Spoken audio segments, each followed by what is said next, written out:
Team Patty wins a TTC! They say that victory tames the beast that's inside of you. It's not what you win, but what you do after a win that defines a champion. And now a 3-month journey has come to its end. The truth is, we were challenged. The truth is, we were pushed. The truth is, we took on everything that was thrown at us. But despite all of it, the truth is, we haven't won anything yet.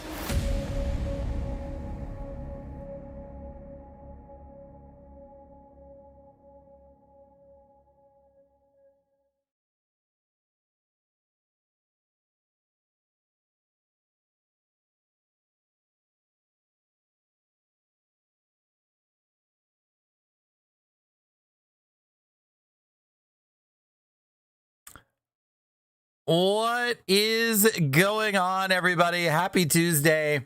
I'm joined by one of my favorite people in the world here. He goes by Real Frank Mayo on Twitch, and a true friend of mine, and a guy who is basically as hungry and passionate and grinding as hard as I am all through 2021. Frank, my friend, how are you doing today? I am doing great. And now I'm having issues. Oh yeah, your speakers are coming in a little hot. Yeah. I can fix that. You just got to kill the stream. I mean, the audio in the stream. There you go. I don't think you or anybody else, like anybody that's in here watching us right now or that sees this video, maybe comes back to the replay, or maybe the people that that you bring in with us to study with us, I don't know if right now they realize what we're getting into, like what is happening. You and I have been in poker for a while, both of us have, and we don't want to be average. We are not average people. We're not average poker players, and there's no way we're going to just sit back and how do I say it? I don't want to do normal stuff. Yeah. And that's what we're here for, man. We want to get better, and not just better. We want to be the best we can be. We want to be the best Rob Gardner, the best Frank Mayo, the best we can be. And I mean, just like if you were working a normal job, which obviously we don't have normal jobs, but if you're working a normal job, I don't believe in just working to pay the bills. I don't want to just play poker to pay the bills. You know what I mean? Yeah. I want to be successful. I want to be able to go places and do things, and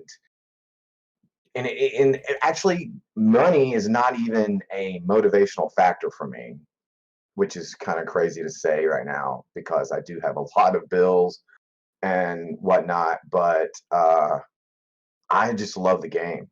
And I want to get, I mean, man, you have no idea how awesome of a person you are and how inspirational you are in my life. And sometimes you are what I need to push me over that hump, or push me over that hill, you know, because I'm always wanting to be better. And then when it comes to doing that extra little bit that you need to do, or that extra lot that you need to do, it just seems impossible sometimes. And I've said this before, sometimes I feel like I don't belong with the high stakes people, you know, but you make me feel like I do. And that's what this coming year is going to be all about. We do belong. You know what I mean? We not only do we belong, I feel like we belong in our own category. Well, it's a tour bus. There's seats in the front. There's seats in the back. There's seats on the upper deck. Right. There is room to go, and I've always believed that like one of the biggest reasons so many people fail in life is because they always want to go solo. And everybody wants to be the Lone Ranger and just go out and do things on their own, and that's fine for a while. But the truth is, like, I feel weird saying the truth is because it's in the intro video like 12 times.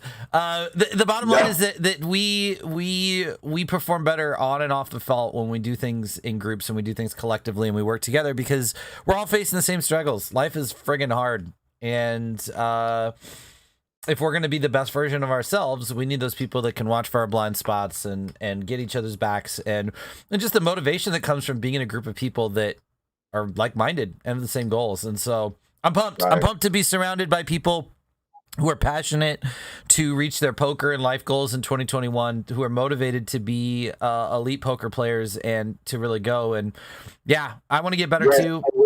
I love how you said that, elite poker players.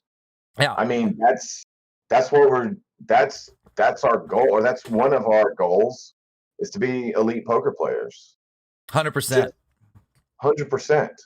And I'm going to get a good dose of it. I don't want to be the same guy next year that I was last year. Right. Yeah. That's the thing.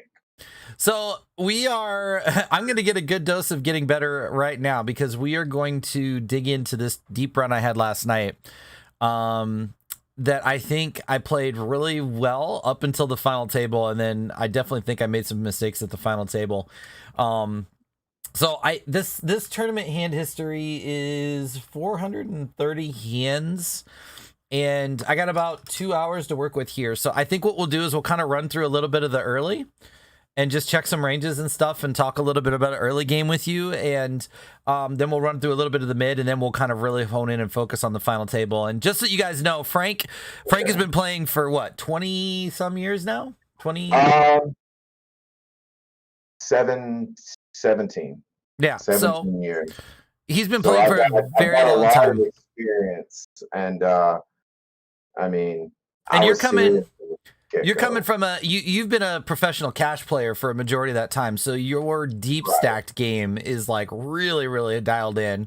Whereas I've been a tournament player, so I'm better on the shallow side of things. You're better on the deep things. So it's going to be kind of cool to come at it from both angles and both sides, and just talk about the different angles for a lot of these spots. So let's dig into it. No bomb pots today. We're just going to focus on the study session. We'll be back tonight with some fun things. So I'm just gonna look for some spots. Let's see. I'm not on the it says watch stream on Discord. You might have to click on it. Yeah. And now it says you've been disconnected again. This is ridiculous, man. Okay, it's coming up. There we go. Huh. So That's it's still not working?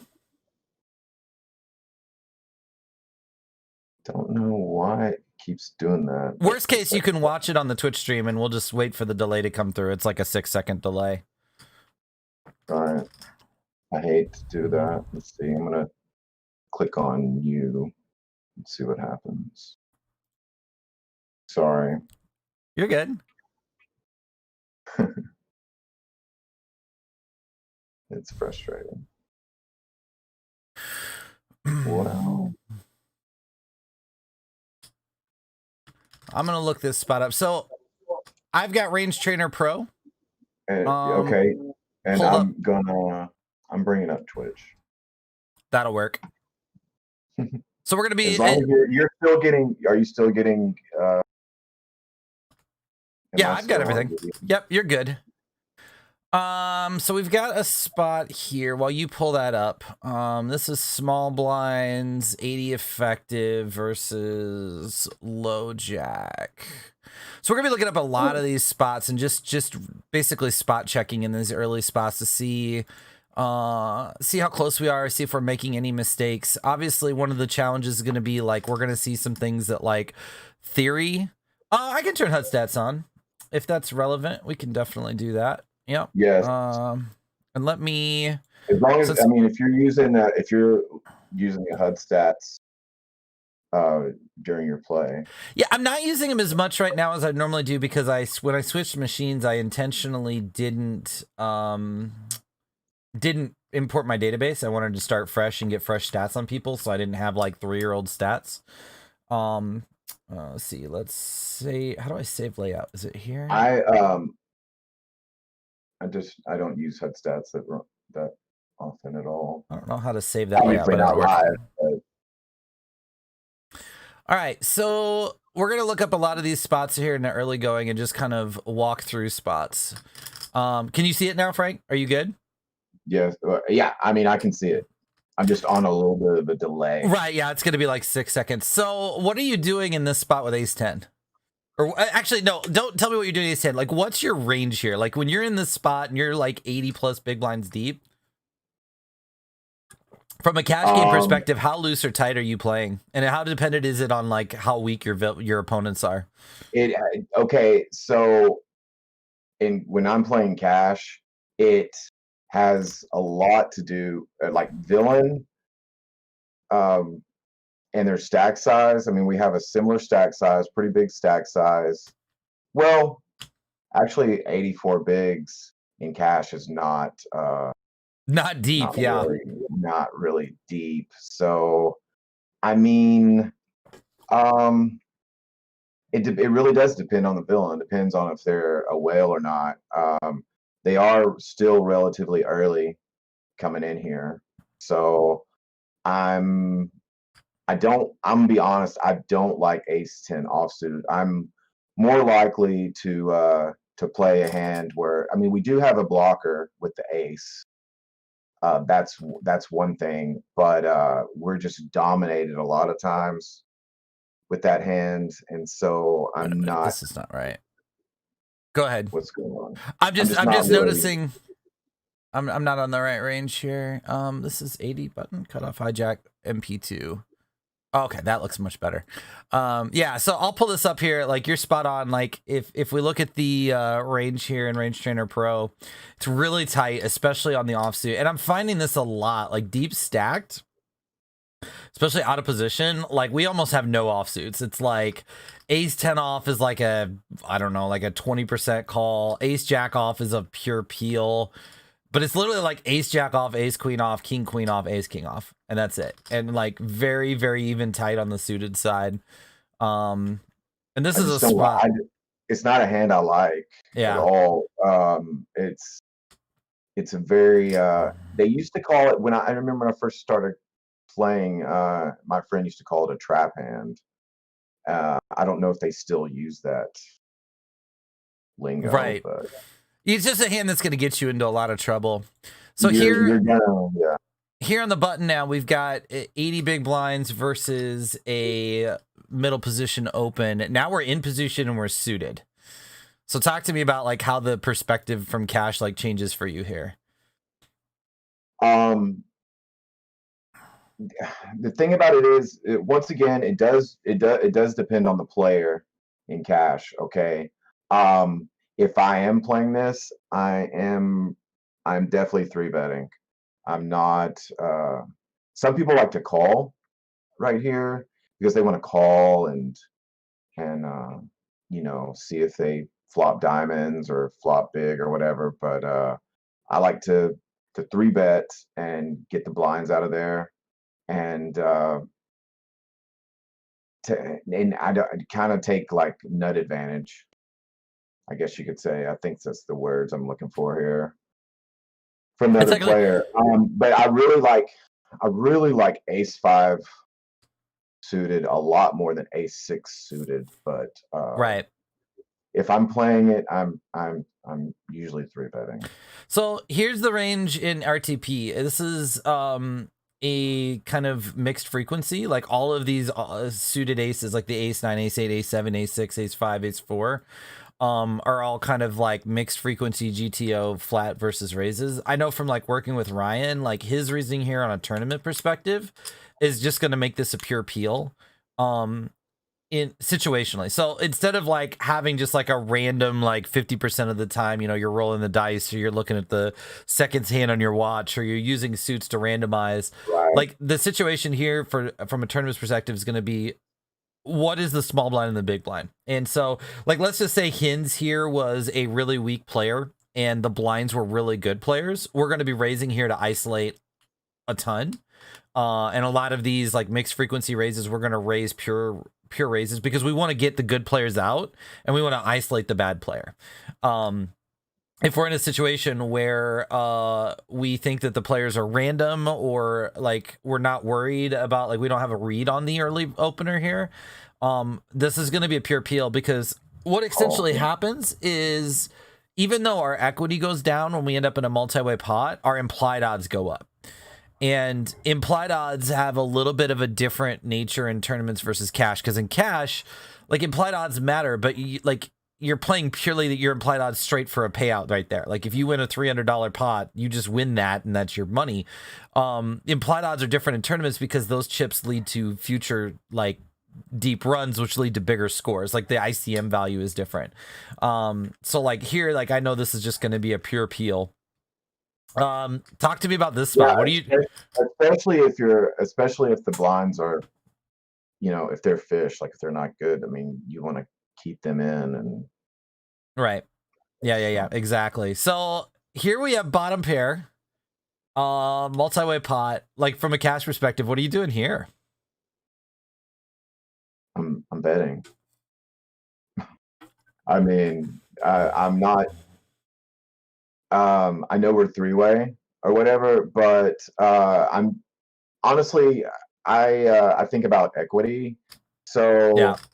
Hands like Queen Jack. Okay, so that 10 of clubs, just by having that 10 of clubs, so especially if we were deep stacked, that 10 of clubs right there is huge for a hand like Queen Jack, especially, or or any suited broadways.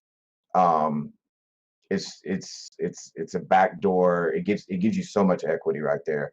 So I want to bet here and just steal equity. Yeah. Yeah, we're denying equity from all of those overcards. And this is weird because like I do a lot of smaller sizings against random players, especially with our weaker holdings. We're sizing small with our weaker holdings, pushing good equity versus our better holdings. And this is kind of in between. Like this is in between like a weak holding and also wanting to deny equity from king, queen, jack, ace queen, ace 9, ace 8. So I'm not really entirely sure about the sizing. Okay, so let me. Okay, that's what I'm seeing right now. I just now see that you're 2.2 bigs. So what I do like about the sizing is that if you get check raised, you can peel. Wow, that is a cash game. That is a OG cash game strat. I don't think I'm ever peeling to a check raise here in a tournament. But yeah, that makes sense in a cash game, like to peel there. God. See, this is why I suck at cash too, because like in a cash game, like I get check raised here. I'm like, oh God, big pot. I'm gonna have to play for stacks. What check raises you in a cash game? Well, that's the problem is like the bluffs here from a cash game perspective are gonna be like Jack 9, Jack 8, Queen Jack with backdoor flush draws, like Queen Jack suited. 8-9 is not check raising you. That's a good point. Yeah, that's a good point. See, that 8-9 would like almost always check raise here in an MTT. Most guys aren't flatting. Queen 10 probably doesn't check raise you. Queen 10 doesn't check raise you.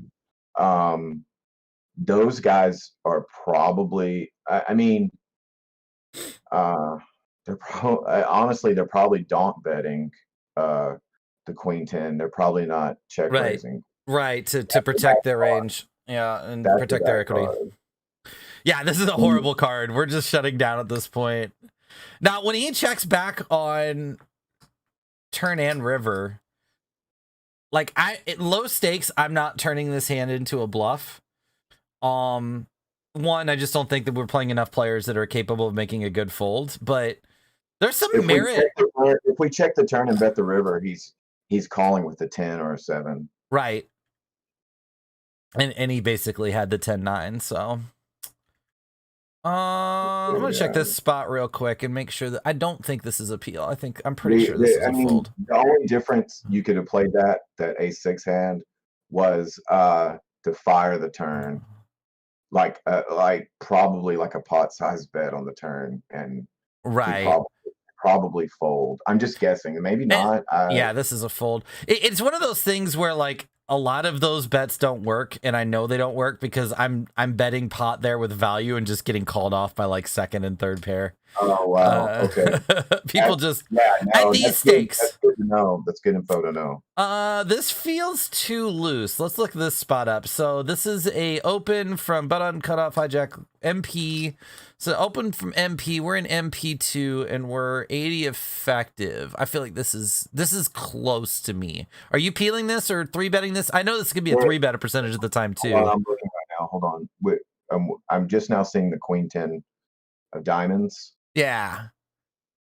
And you're getting well, see, this is a leak.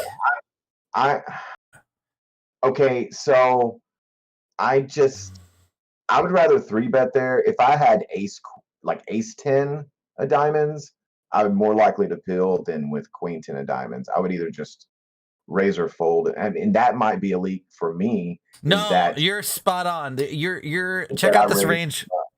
Check out this range when it comes up on the screen here. Your instinct is spot on here. See, this is a spot I'm peeling too much. Now, there are some spots where we're like GTO wise, we're like pretty smooth 50% frequency peel, and Ryan gravitates per peel. But this is like predominantly three bet type spot. And I think the reason that we see GTO favor a lot of three bets here is because we're still middle position and we have all of these people that can call us in position or squeeze and put us in a bad spot. If we're on the button, so like, let me just change this range.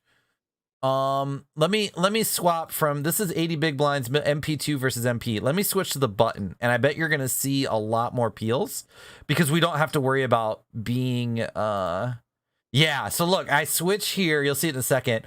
I switch here to 80 big blinds versus middle position from the button. And now all of these Broadway hands are predominantly peels, of like 60-40 peels instead of three bets. So I think the takeaway here, and this is something I've been doing with Drew a lot, that you and I we're going to want to do over the next few months is like, we're never going to master and memorize GTO. Like there's just a million situations, a million scenarios. It's impossible to memorize every frequency for every range, from every stack depth, from every position. But what we need to look for is trends and trying to understand what GTO is trying to do.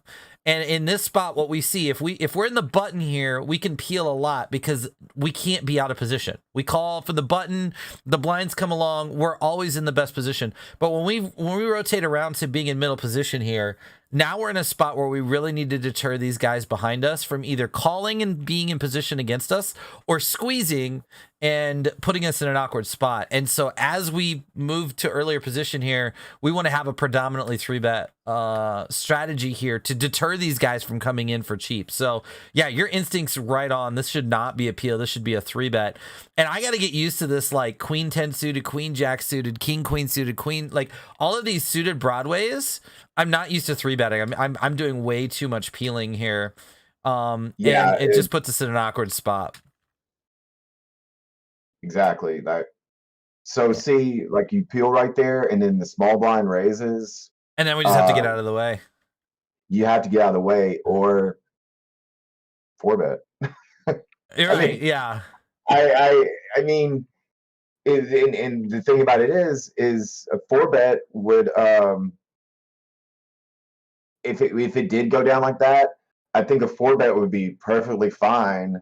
You are kind of risking your tournament there, but there is going to be dead money out there to pick up. I mean, because that guy's involved. I mean, I'm not saying it's the best play, but if I'm limping there and if I want to continue playing, I mean, I don't know. The problem is in tournaments at these stakes, we're not running into villains that are three betting light.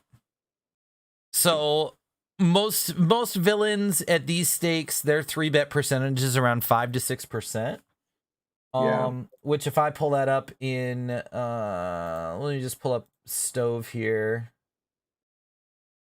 I mean, if we're playing like a 10K or something, it's like this is their 3-bet range. It's like aces through eights, ace king suited, ace king off, ace queen suited, ace jack suited, and maybe king queen suited, and that's it. So against that range, we're dominated. Yeah, we're just absolutely destroyed.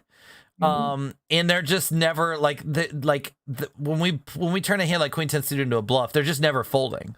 Like maybe you get them to fold out eights and nines, but you're just absolutely getting slaughtered when you run into the top 80% of their range. Yeah, Geek, I probably shouldn't be by the letter of the law, but I'm taking a oh, sorry. You know what? That's a good point. I should pull YouTube up. My apologies. I didn't even think about the YouTube chat. Thank you for that heads up. Let me pull that up real quick in case people are over there. My bad. But yeah, like it's one of those things where it's because nobody's 4-betting or 3-betting light. Having some of those 4-bet bluffs doesn't have as much value. What about this spot here in the small blind? Because this is I do too. Like this is my prior to working with Ryan. I'm still trying to find. Okay, there we go. Prior to working with Ryan, I used to have this mentality where I would 3-bet my offsuit hands from out of position and flat my suited hands because the suited hands played better post flop. And then I got into the GTO stuff, and yeah, Geek, you're 100% right. I've got the chat up now, so I'll keep an eye on both here. Thanks for the heads up on that. He says he loves a 3-bet with queen 10 suited. Makes the rest and so easy to play. Yeah, it makes it easy to play, and people are just going to overfold to it, which is nice. When they defend out of position, we have them in an awkward spot. When anytime, can I say something here that has nothing to do with what we're talking about? Really? I mean, yeah, you're my guest. Queen 10 suited is a hand that me and some friends of mine call the pre-flop nuts, and sometimes it gets played a little bit like aces when I'm playing it. So so it was really funny that you brought that up because it's just like queen 10 suited is like a diamond in the rough for me. So I'm 3-betting it. This range surprises me. We're going to look at this range and break it down. And by the way, guys, if you don't know, I'm using ranges at Range Trainer Pro, !RTP in chat. I'll be straight up. The first time Kale showed me the site, High Hands, a little over a year and a half ago, I was like, okay, yeah, that's kind of cool. It's got some pre-flop ranges. Yeah, it's kind of cool. I didn't think a lot of it because I had already done a lot of like range pre-flop ranges from like Raise Your Edge, and I had access to ranges, so it didn't like wow me at the time. And then I didn't use it for a while, and I came back to it this past year, you know, with the Triple Threat Challenge and everything, and like both the improvements to the site and like what it can do now, it blows my mind. I mean, I have access to like I've got ranges not just for like pre-flop opening ranges, but ranges versus 3-bets, ranges versus a single action where somebody is raised in front of us, ranges where there's an overcall, like an opportunity, like there's a raise and a call, and we have an opportunity to squeeze or overcall. Like we got some sick situational stuff, and I just live on this site now. I live on this site. You can keep it up. You can keep it up when you're playing. No, like, I don't do that. I'm pretty sure that, like, I don't know if it's officially breaking rules, but I'm pretty sure just from an ethical standpoint, I don't want to, like, pull those charts up during a hand. But what I do is I have a tab up, and, like, I'll make my decision, and then after the hand is over, I'll go look and see what I should have done, just to, like, reinforce it. Come on. I don't know why you wouldn't, but... because it seems like you would, or maybe you just... This was a huge debate in the Negreanu Polk thing, right? Because Polk was ripping Negreanu about having pre-flop charts and how like shady that was, and I don't know, like I'm sure like if I was to tweet out like how do you feel about having ranges up while you play, you'd get, you know, a half dozen poker players telling you you're going to burn in hell for the rest of eternity and you deserve to be kicked out of the game. And the other half would be like, I don't care. Like, why does it matter? You obviously suck if you need charts. And like, you'd probably get the whole gambit. Okay. Okay, hold on. The number one thing that Upswing Poker, which is Doug Polk's company, the number one thing they advertise to people, potential subscribers, is that they provide charts for you to use. That's their number one thing. So Well, and I don't it know how probably you can say that. it's probably site specific too, because some sites I know have rules against it. There are some sites that specifically say you can't use any type of real-time assistance. Right. So it's one of those things. I'm just going to err on the side of caution. It's not like it's hurting me that much to like play the hand and then go look, but I do like looking immediately after so that there's an instant kind of like reflection point. Like I'm in the moment. I know what I was thinking in the moment.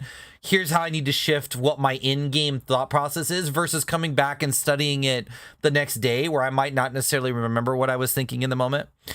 This range, I don't know if you can see this, Frank. This range is really interesting to me. So yeah, T-Foss, I'll walk you through how to use the charts. So it's color-coded. Whites are folds, yellows are calls, browns are raising, but not all in. And red is a pure all in. So we're 40 big blinds effective, right? We're in the small blind with King Jack offsuit. We're facing an open from the cutoff. And there's a couple things here. First, we have a lot of peels on the suited side, and that makes sense. Some of this is going to be dependent on the big blind, right? Like if we have a really aggressive big blind that's going to squeeze a lot, we're going to want to call less. If we have a really good big blind, and again, like we talked about in the earlier hand, the cutoff's not a very good player, we're going to want to isolate more and play here. But it's interesting. King Jack off here is a partial peel, partial 3-bet. Yeah. And we've got a lot of peels here on the Broadway side. Now, as we get shallower, it's easier to realize equity. So I guess we're going to see more of these calls come in, but I honestly thought this might be a fold. Like, I know you're not 40 big blind short very often in cash games, but like, this feels I actually thought it would be more like a razor fold, not a caller fold. I mean, not a caller raise is what I was saying. Yeah. So one of the things I like to do in this spot is, kind of look at how things shift as we move down in stack depth or up in stack depth. So let me go back to the single action here and let's just kind of look at. And I got permission from High Hands. I asked him a couple weeks ago if we could show some of the ranges on stream. So I'm not like breaking any rules here. Really cool what he's done with this. This is, I'm not even exaggerating when I say like I have a tab of this open all day long, like literally on my desktop. This website is open 24/7. I'm checking it when I'm doing hand histories. I'm checking it after hands when I'm live. Like I am living in here because again, you can't memorize this, but the more time you spend internalizing it, the better your instincts get. And that's what we're trying to really do. We're not trying to perfect our ranges and like memorize 4 billion charts. We're trying to optimize our instincts. So our instincts are right 95, 97, 98% of the time. And that's how we kind of get ourselves in a good spot. So this was 40 big blinds versus cutoff. Let's watch what happens when we go like deeper stacks. So as we go deeper stacked here, it doesn't change that much, honestly. We tighten up a little bit on the offsuit side. And as we get deeper, we're 3-betting more and calling less here, it looks like. As we go shallower, like here's 30. Like once we get to 30, we're going to have a lot of pure rips. GTO loves to rip 30 big blinds against LP. And from an exploit standpoint, Frank, I love these 30 big blind shoves from LP even more because people don't defend them properly, right? So like 30 big blinds deep here, we're supposed to jam 8% of hands. They should be calling 8%. 8, okay. So we're jamming a lot of our offsuits, ace, king off, ace, queen off, king, queen off, ace, jack off. That's just like equity realization. Queen jack suited, queen 10 suited or jamming. Yeah, jack 10 suited. I know this is pretty wild, right? Like for 30 bigs. But like if we're jamming 9% or 8% here, they should be calling like 5 or 6%, and they never are. Like literally when you jam 30 here, it's always lower. They're calling like 2 to 3% at most. Right. So we're just printing money here when they overfold, and then when they call, we still have decent equity. Right. So these 30 big blind shoves, they're really sexy. Like 25, you see the red taking over the chart here even more.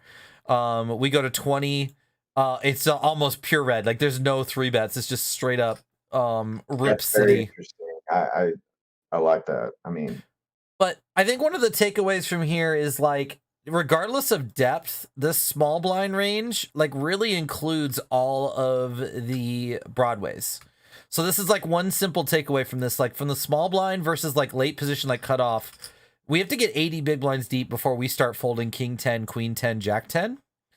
And even those are partial peels. So like this is like one of the things I like to do is just like, okay, so but small blind versus cutoff, I just know I'm not folding broadways. Okay. I like it. I like how you said that. You're not folding broadways with small blind versus cutoff. And then you can take a little bit of a deeper dive and kind of see like the weaker broadways. We're doing a lot of peeling, 30 to 60 big blinds deep. And then like at the 80 big blind deep mark is kind of where the cutoff is, where we start playing more of a pure 3-bet or fold style here against the cutoff. But yeah, I would have expected there not to be a lot of peels here because we don't want to play this hand out of position per se. But I think it's just because we're shallower. Like when we flop top pair, we're not like it's very different to flop top pair here 40 big blinds deep versus like 200 big blinds deep, right? Like you can tell like in a cash game, like your normal cash game, what is like 200, 300 big blinds deep? Well, it starts out 100 big blinds deep. Okay, so you're starting. Yeah. I wasn't sure. Out 100, but yeah, I mean, you right. Everybody like doubles and triples and rebuys in and plays for big stacks. So you start 100, but like 2 hours in, everybody's a couple hundred big blinds deep. Like if you're 200 big blinds deep here and you flop Jack 8-5, you're not really feeling that great about life. Okay, online when I play online cash, I do start out 200 bigs deep. Right. Yeah. Sorry. Yeah, I'm sorry. I got off there. Yeah. Live people try to start out 100 bigs deep, but once they lose a couple hands, it's over, you know. Give me 1,000. So this was an interesting spot. I don't know if we can look this spot up. I'm going to see if this happens, but I'm curious what you do in this spot. So we're 38 big blinds effective. We've got an open from early position. We've got a strong 3-bet from middle position, and we have ace jack suited. And one of the things I like to do in these spots is not just look at this hand, but like figure out bottom of range. I have the advantage of watching your stream. What? You mean while I'm playing, Higgins? So this is kind of an interesting spot here. I'm gonna see if the range trainer has this spot. Oh, the 4-bet with the ace jack. Well, we're facing a 3-bet versus 3-bet. So we're in the cutoff. Let's see if this is 40 I versus. Because yeah, this isn't in here. The under the gun razor. First off, okay.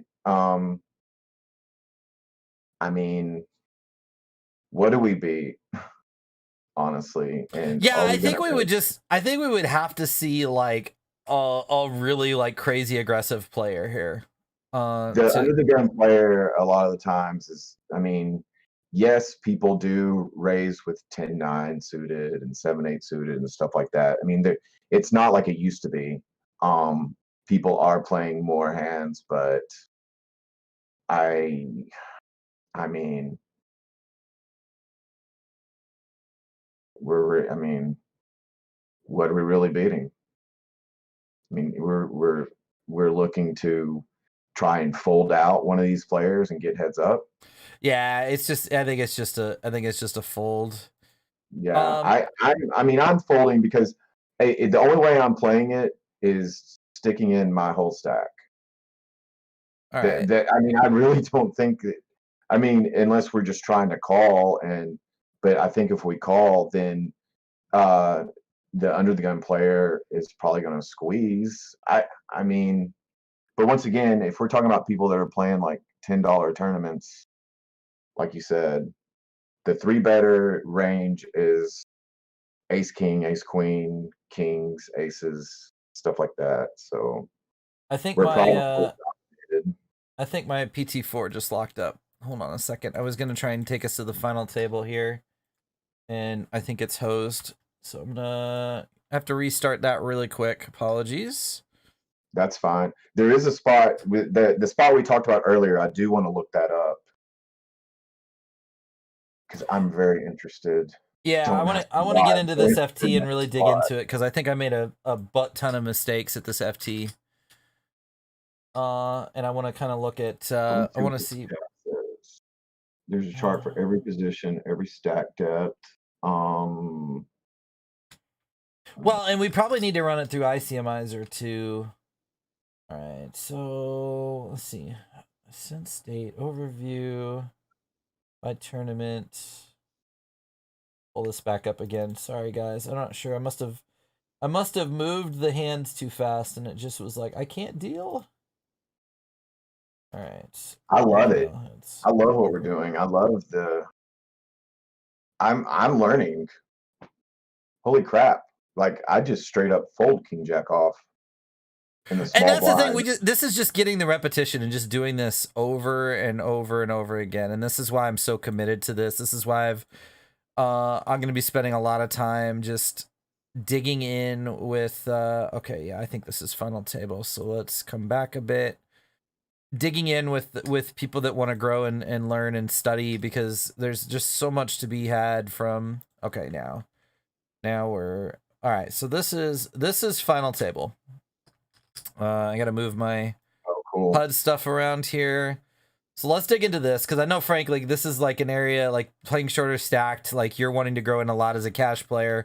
And I like, here's the funny thing is, just because of the way that 2020 went for me, like I played a lot of poker, but I didn't get a lot of final table opportunities and a lot of final table experiences. I took a couple months off in the fall. So like I've played probably a dozen final tables in the last 6 months. So I'm just rusty. And I need to kick some of the rust off. So let's see, are we? Okay, there we go. Okay, you say you're rusty, but man, you're playing. I think you're playing well. The other night when you won that tournament, I thought you played great. This is a spot. I'm gonna go ahead and look up the range, but this is a spot that I know beyond a shadow of a doubt is a jam, because I got to this almost identical spot at the final table I won, and I flatted. And me and Ryan spent about 10 minutes in my coaching session talking about this exact spot. So it was really cool. I love, there's like this existential moment when you get into a tournament and you're like, I know this spot. Like, I know this spot. I've been here. I know what to do. It feels so freaking good, like, to be in the spot. And when I got to this spot the first time, my thought was, oh my God, there's a 5 big blind stack. Like, I don't want to go from like second place to out here. It just feels horrible with a really short stack from an ICM's perspective to bust here and go out ninth. It feels abysmal. And Ryan was like, listen, you can't think about it that way. Yes, we want to be ICM aware, and yes, we do want to like think about those types of things as a whole. But this is a money printing spot. And winning chips has ICM value too. Because when we jam 27 here in this spot, it's the same thing. Villain is probably opening, especially like you see his stats here, 30, 28, 16. He's probably opening like 25% of hands. What is he calling when we rip 28 bigs in his face here? Like aces, kings, queens, jacks, maybe tens. He's folding ace. He's probably folding ace jack. He's probably folding ace jack. He's probably folding 8s and 9s. Like literally his calling range right now is like 4% at best. I think so. I mean, you got to remember there's a 5 big blind stack. I mean, not everybody is folding 8s or 9s here, but I think population tendency. Just because so he's obviously aware, just like we are aware that there's a 5 big blind stack. So that's how we're making money off this guy. 100%. Right. And even when he does call us, so like let's just give him. All right, so let me run this in Stove real quick. I mean, just the fact that he's going to raise 25% and only call off with 4%, so he's basically folding 82% of the time, makes us super profitable for us. But even the times he calls, I'm gonna give him this range. Let's just give him this really tight 4%, and we're gonna give ourselves Ace queen. Why? I love the ace queen jam. That's so good. Like, we're still gonna have 15% equity here, which isn't a ton. Let me go ahead and give him 9s and 8s and just see what this comes out to. Oops. Pre-flop. I mean, honestly, only like 2 hands murder us, really. 3 Yeah, hands. I mean, we're gonna have about 15% equity, but it doesn't matter when he's folding 80%. Like, we're just gonna print money in this spot. Soccer Set says the other thing you can do is look at the versus 3-bet range for his position and see what he could call with. Well, but the thing is, like, what he can call with chip EV and what he can call with ICM EV are very different, right? Like, chip EV, he should be calling down here. Let's just look. We'll look at the versus 3-bet. So he is button cutoff, hijack, low jack. So MP2 versus a small blind 3-bet for 25 effective, we'll call it. Like, his calling range, like, yeah, this is crazy. Like, this is what he should be doing in this spot. And keep in mind, like, all the calls, like, we're not 3-betting, we're jamming. So these are basically, like, it's going to be a little bit tighter, but these are all going to be purely calls. Like, he should be calling with hands like Queen Jack suited, King Jack suited, Queen 10 suited. He should be calling a percentage of the time with King 8 suited and King 6. Like, they're never calling with those spots, right? That's chip EV. From an ICM perspective, though, because of his stack depth, like, his ICM calls here, if we were to run this in ICMizer, I bet it's like Queens plus and Ace King, and that's it. Like, literally, it's like super tight. So we just print money in this spot, and yeah, it sucks to go out 9th or like be crippled down to 3 big blinds when we run into a cooler, but he also has to overfold for that exact same reason.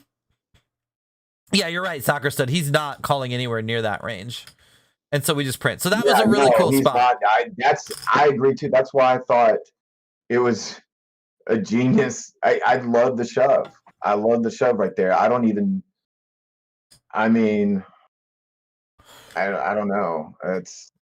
I love it. Yeah, and I peeled in that spot last time. It was slightly different position because the guy that was raising was chip leader, and he is really aggressive.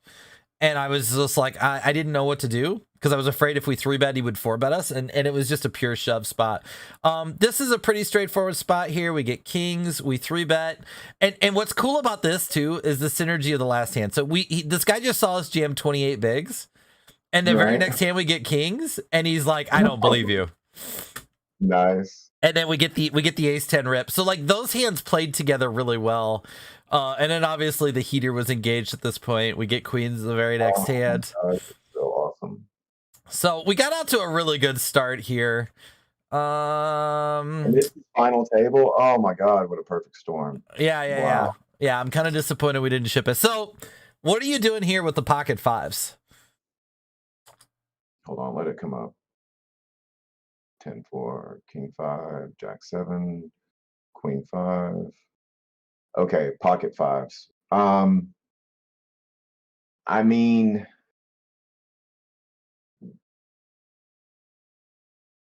okay, so standard is like probably like 3 or 4 bigs, but man, this is probably where, okay, remember I told you I have this problem? I get too aggro towards the end. Yeah. This is where I'm shipping it all in. Yeah, that's probably too aggro. Because I know what the standard is raised like 4 bigs. But what happens when I raise 4 bigs here and then Durfict shoves all in for 30 something bigs? Am I just folding? I mean, probably. I don't know. I mean, that's why I like the shove. And then, I mean, what are they going to call us with? 8s plus? So it's probably a bad move there. This is what I need to work on because I'm just way too aggro. I think there are some aggressive shove spots, and I don't think that, like, there are going to be some situations where we're going to want to, like, rip and just put max ICM pressure on it. But this just feels too, like, we have such a chip advantage here with a 60 big blind stack that I don't want to think it. Now, like, up to this point, it looks like Durfect's in chat. He's I Hagen's 11. Said he had King Jack. Like, I remember at this point in the tournament, I hadn't seen him get out of line at all. Oh yeah, he So- says he knew he would fold to raise. So I didn't had I known, like, this would have been a really interesting spot if I had seen him like just being like super aggressive. He'd been like pretty straightforward up to this point. So from where I was at, I didn't have any reason to believe that like he was getting out of line here. Raise, so yeah. Okay, well, I predicted. And this is where, like, once I see this, like, I just have to adjust now and realize that, like, either A, he just had a monster here, or B, he's ready to, he you know, he's capable, right? And so, I mean, honestly, what we're seeing right here, I've seen numerous times in the past, and that's why I do like to shove, and then if they wake up, like I said, they wake up with 8s plus, they're calling. Or 7s plus, maybe. It does. I mean, it comes back to bite me sometimes because I am a little bit too aggro. But if we raise like 3 or 4 bigs right there, we're getting played back at a lot of times. Even in cash. In cash, you're playing 200 bigs and you raise the small blind right there. They got, like, he had King Jack. They're playing back at us. So anyway. Yeah. So here, I know this ace-8 isn't open. He checks. We're just ripping. He folds. Pretty straightforward spot. This is like a pure 3-bet for me. Are you? I assume you were doing the same here. We're just straight. Are you looking at ace-8 right now? Ace-queen. Sorry, I forgot that you're on like that 7-second delay. I'm on like a little bit of a delay here. Ace-queen. Okay. Yeah, 3-bet. Is that your standard 3-bet, 6 bigs? Yeah, in position, we're just going 3x. And this is like, for me, like, I'm 3-betting this and probably folding if Durfect or on Shark Scope shove. Unless I have, like, again, some history to know that they're either not ICM aware or they're getting way out of line. It gets really interesting if the small blind or big blind shoves, because if the small blind or big blind shoves, we're definitely not ahead of their range. However, we have such good equity here and pot odds, we probably just have to throw up and call. Like, if Drewley shoves here, there's going to be 31 in the pot. It's going to be 15 to win 31. We're getting 2-to-1 odds. With ace queen, we're just going to, we're just going to have enough equity. We have to call the small blind or big blind off.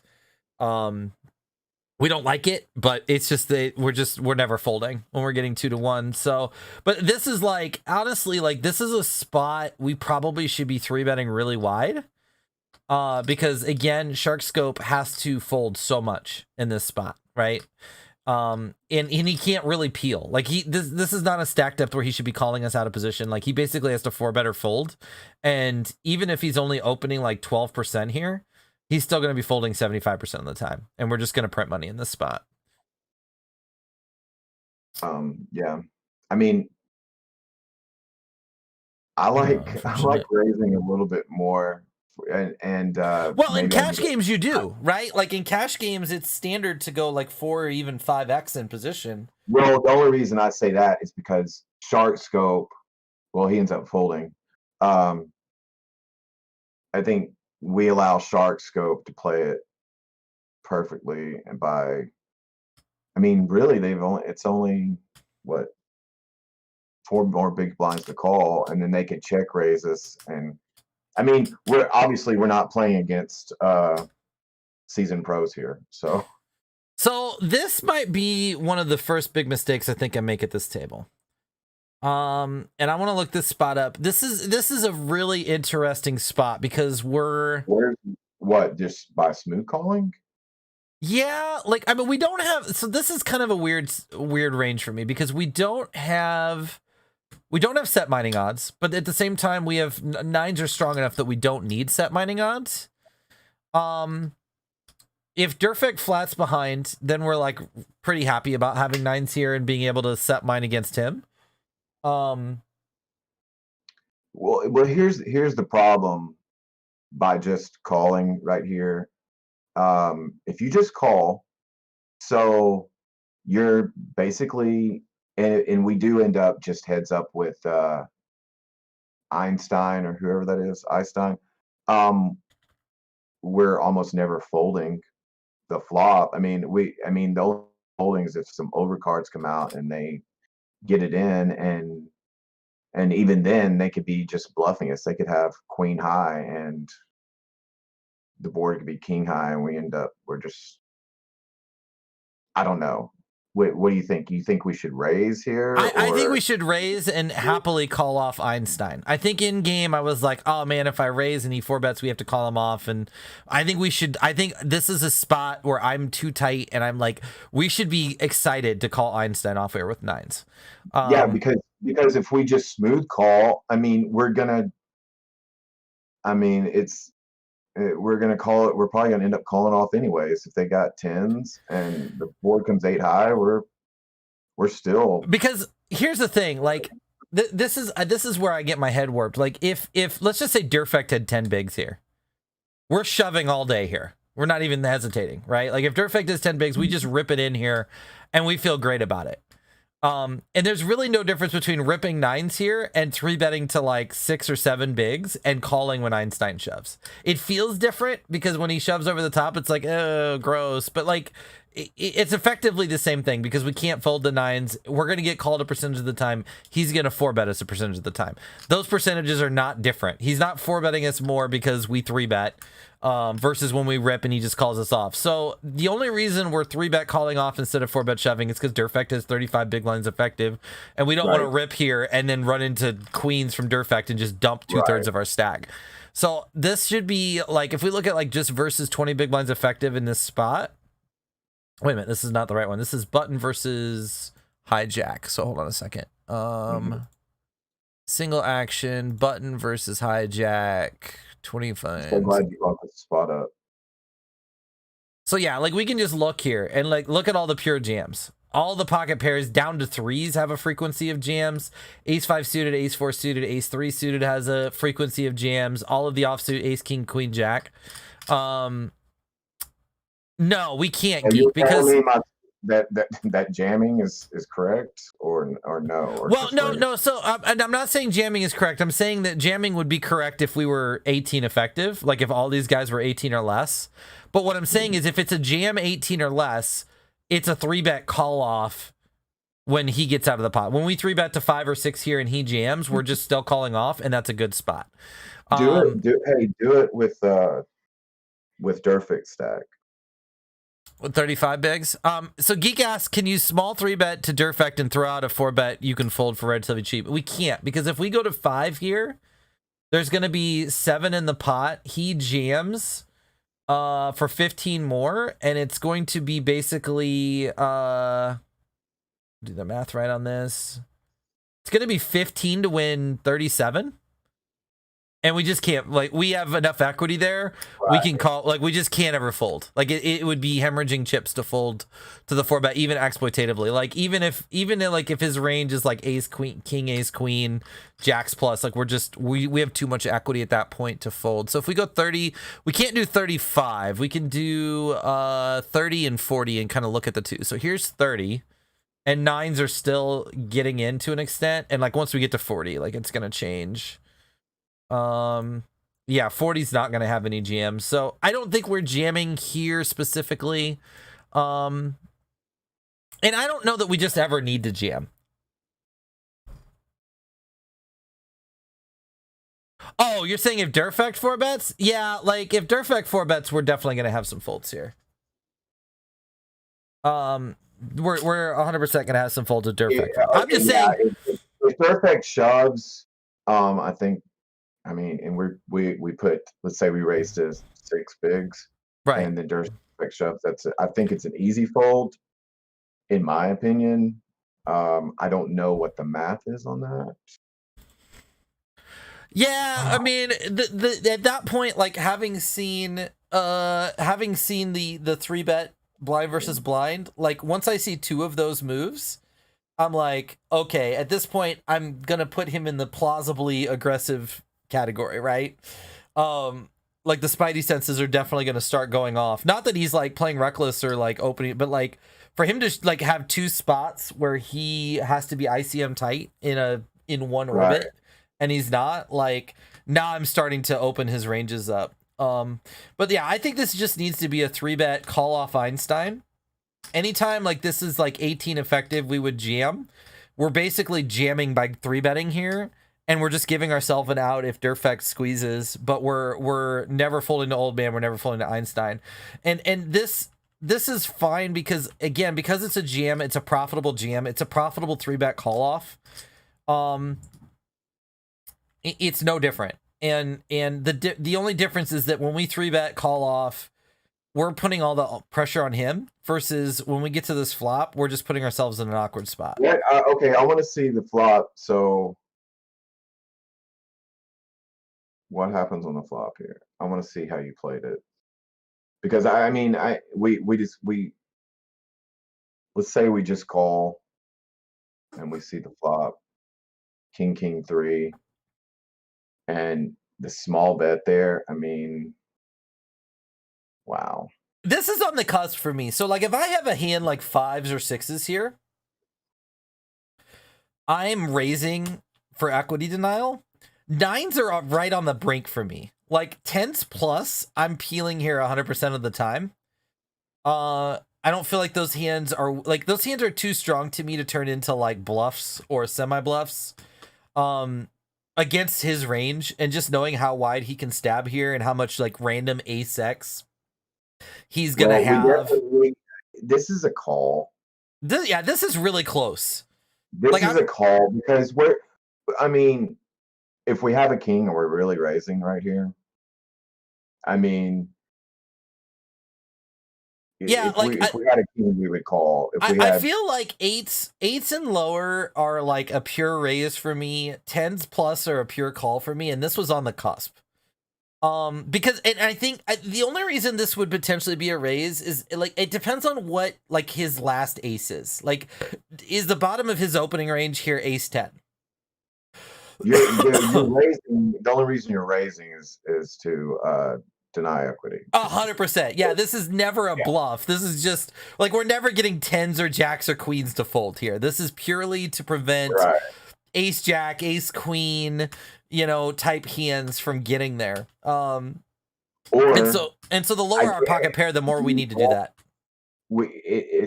I mean, is it possible to fold out 10s here? I don't think so. Or jacks?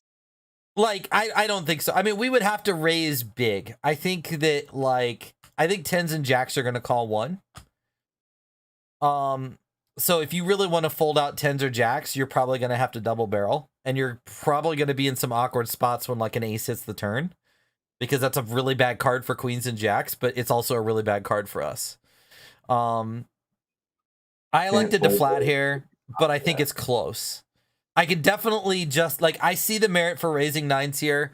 I would not fault anybody for raising 9s here for equity denial. I think 10s plus we have to pure call here. I think 8s minus we have to pure raise, but this is I can go either way on this one.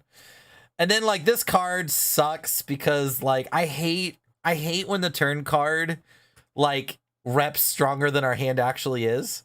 Because we go from being disguised to being over repped, like we're repping the 10 even though we don't have it, which is just kind of a weird spot. But we just have to probe here. We just have to. Like, we can't at this point. Like ace jack and ace queen, we're getting value from. Like we just can't. I just can't check behind here. We're repping a king if we bet right here. Yeah, we're not even repping a 10. Like, and this is just like, it's just one of those spots where we just have to put a bet in. But it sucks because like I hate over repping. Like we're too strong to be bluffing, but we're not strong enough to be like repping what we have. And he just folds. We should just check here. No, we gotta bet. We can't give ace queen and ace jack a free card. My whole plan when you called, if we called, was to peel flop bet turn. So yeah, that was my original plan. And I mean, I guess it worked out. I mean, think about it. I mean, he doesn't have queen jack after the 10 hits. Possibly has 8s. I don't know. I'm not or ace jack. It could have ace queen, whatever. right. He folded or she folded. They folded, sorry. I'm not sure about this threes open. I don't think this is a theory open, but given that we are chip captain and we should be opening wider, I think we can probably open any pocket pair here from the Yeah, low no, jack. you open. That's see what my friend and I had a long discussion about this. And we really never came to a conclusion. We talked about this for a long time. Under the gun, pocket threes through, six is under, okay? Sixes and below. I mean, do we really raise those? And I thought, yes, we raise them every time. And he thought, yes, we raise them every time. But then I was like, well, we raise them every time. But if we get any pushback, we end up having to fold them. So do they just end up being break even in the long run? I don't know. Yeah. But I think as long as we have a chip lead like this, then I really think we should be raising them. Yeah, I think in a vacuum we're raising this, and then we just have to adjust if people start playing back at us too much. And this was a guy that was a very capable big blind, and so like when he flats here, like I just don't see any value to c betting. If I had a weak passive reg in the big blind that's just over folding, I'm gonna throw out my usual 1/4, 1/5 stab because they're just gonna overfold. But I'm c-betting it. The problem with the c betting this for me against a capable player is think about how many check raises they have here. And how many pure peels they have here. Like, you're basically hoping that they have sixes, sevens, really like sixes, sevens, fours without a diamond. Because just about everything else can peel or check raise us here. Eights have backdoor straight draws, nines have backdoor straight draws, 10x is never folding, jack x is never folding, 5x is probably never folding, backdoor spades is probably never folding. You don't think that we're just printing money by c-betting in position? Not against this opponent. Against a random opponent, I think we are. But against a capable opponent, I think they're going to have way too many floats here. Because he's probably tired of you owning him this whole tournament. Well, I mean, he had played back at me a couple times by this point. Like, I had a good enough read on him to know that he was capable. And I just don't think versus a capable opponent, we're going to get enough folds here. You're really hoping for like a7x, ace, because even like a capable opponent isn't folding like queen eight of spades here, never folding any diamond draws, never folding like 9-7 of spade, like all of these like backdoor flush draw plus straight draws, any backdoor equity, any combo draws, like they're gonna float us way too wide. And what are our double barrels? Like that's the other thing here. We have no double barrels here. Like, we're not double barreling diamonds. We have no backdoor straight draws. Like, literally, our only double barrel is a 3. Like, we can't even double barrel an ace as a scare card here, right? Because, like, that brings, like, king, queen into play. And, like, he can have some of his, like, suited ace-x floats. Okay, listen. This is probably another league. This is something I need to work on. Well, again, if it's opponent specific. If Drooly, let's pretend Drooly up here, who's 18-5-5, is in the big blind. 3-bet this all day, like or c-bet this all day. Like just put a really small c-bet in with range, because they're just going to overfold. But against a capable player, oh yeah, 19-17-10 is great. I mean, like this guy, I just don't think this guy's folding enough. Right.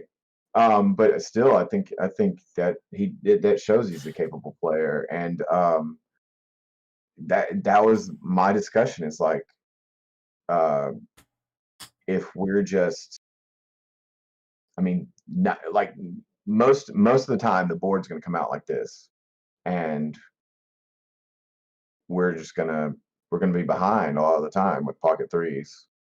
Yeah. So, I mean, yeah, and this maybe we should fold that hand. I don't know. No. I think we're fine with the open because again, like even like capable players like are going to be ICM aware and make like we need to be table captain here because if we raise and we get 3-bet or we raise and we have to give up flop, we're at 56. We still have a massive chip lead. This is not hurting our ICM at all.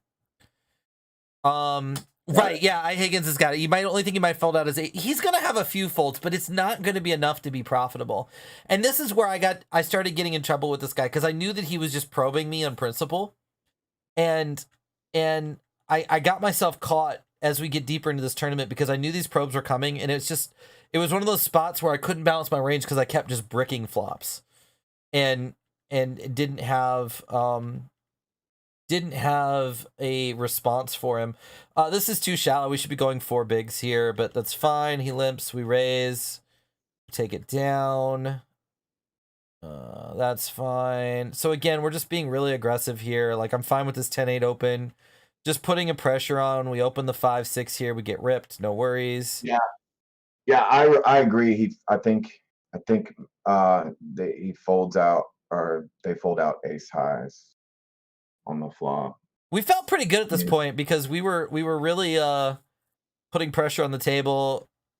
We were feeling pretty good. I mean, I just always, and maybe I'm wrong for this, I always see bet in position, even if it's capable player, even if it's. Oh, bro, I have an 81.5% c-bet percentage right now for the stakes I'm playing at. So 100%. That's okay. So I need to be 81% like you. Well, the reason it's not 100% is we're gonna have some flops where we have the board locked up. If you raise kings and get called, and the flop comes king 9-4, there's really not much value to c-betting. There's gonna be occasional times where we just have the nuts and we don't want to c-bet. And then there's also gonna be occasional times where we are going to be against capable opponents. Because if he's a capable opponent and we check that flop, he's probably betting like a huge percentage of the time. Right, so we need to protect our check back range, right? Like, we need to have some check backs. Otherwise, we're just going to get probed to death. I'm sorry I'm stuck on the 3s. No, we're on a new 3s hand now. This is good. So, yeah, but see, Poker Academy, you might have missed this earlier. Like, we have history with this guy, and we've seen him bypass ICM a couple of times. So whether that's because he's just really capable and like isn't afraid of ICM, or he doesn't know about ICM, we don't know. But I had enough history with this guy to know that he was willing to like shove independent of ICM. That like I don't feel like he had pressure on him. This is a pretty straightforward defend here. Set mine. We're 45 big blinds deep. We hope to spike the 3. We don't. Easy fold here against a guy that's running 16-6-4. Looks like we lost him that hand. Oh yeah, he ran into aces, so we were 4-handed. So like up to this point, this final we've made one mistake, but this final table has run pretty. What mistake was that? The pocket 9s that we didn't 3-bet. Oh, okay. Yeah. But this has gone pretty according to plan, but this is where things start to get off the rails here. So once we got 4-handed, old man started playing back like really wide, which makes sense. Like, he has no ICM pressure now. And so we had to adjust to that. And obviously now that we're like 4-handed, like the gloves came off with Durfect and Shark Scope. So here with the ace queen. How much are we raising this Jack 9 off? I'm just min raising everything. Range. I just wanted to see what Range Trainer said. Oh, Range Trainer doesn't have like raised sizings. Oh, okay. It's just assuming. Sizing. No, I mean, how often are we raising with it? Oh, well, I mean, 4-handed. From the button, this is 100% an open. Okay, so that's what I was wondering. What it says. I've got this range memorized. Yeah, it's gonna be any offsuit ace, any offsuit king, queen 5 offsuit and up, and any offsuit 7 or higher. So you're raising queen 7, jack 7, 10 7, 9 7. I'm raising a lot in that spot, and I was just wondering. I was like, do I? Yeah, it's like 60%, 66% or something crazy. Like it's super wide. Like two suited, 2 gappers. I'm raising. I mean. So yeah, we're raising almost all of our suited hands actually. Like from the button, like we can raise like king deuce. Like I think there's like, I want to say. 12 suited hands that we're not raising. It's like a really small percentage. This feels like a really straightforward 3-bet spot. Probably could go bigger here. Probably could go like 8.5 bigs. Villain flats. Oh, this is the infamous hand. So I've already put this hand out. I've already put this hand out to 3 different people, and I've gotten 3 different answers as to what we're supposed to do here. So let's just kind of talk about this. I think the 3-bet pre-flop is pretty straightforward. We're never peeling here. We're 100% 3-betting. This is just straightforward. We get this flop. So there's some thoughts here. This is a wet board. It's an ICM terrifying spot because, again, we've got a short stack. We're all pretty even in stacks. 3-bet flatting ranges are really hard for me to construct because I don't flat a lot of 3-bets. Honestly, especially in this spot, I'm probably 4-betting or folding with Shark Scope here. So if I was in his seat, so it's like hard for me to kind of like just in a vacuum construct. I mean, we can look at theory, like what a 3-bet flat would be here. Let's just go ahead and do that. So we just have a good idea. We might as well. So this is button versus 3-bet 50 effective. 50 versus small blind 3-bet. So this is what theory would dictate, not factoring an ICM or anything else. It's really wide. And I'm never, like, there's no way in friggin' hell that I'm opening King 2 suited from the button, getting 3-bet to like 4x from the small blind and peeling with King 2 suited. I'm just not. Maybe I should be. And this is something that I'm going to have to like look into more because I just know like we're supposed to be calling 26% of hands here. Like I'm not calling with 5-3 suited. I'm not calling with 6-4 suited. I'm not calling with Queen 3 suited. King 2 suited. Oh, it's saying that this is what this is what his 3-bet calling range should be here. Okay. Theory. Again, theory, not factoring in ICM, not factoring in anything else, just pure theory. Starting with ace-5, ace-4. Right, he's got some 4-bet jams. The ace-5, ace-4, and deuces is basically just a balance with the top of our range. Mm-hmm.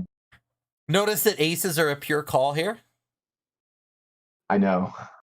No, that was the first thing, or second thing I noticed. The first thing I noticed was the ace-5, ace-4 shove.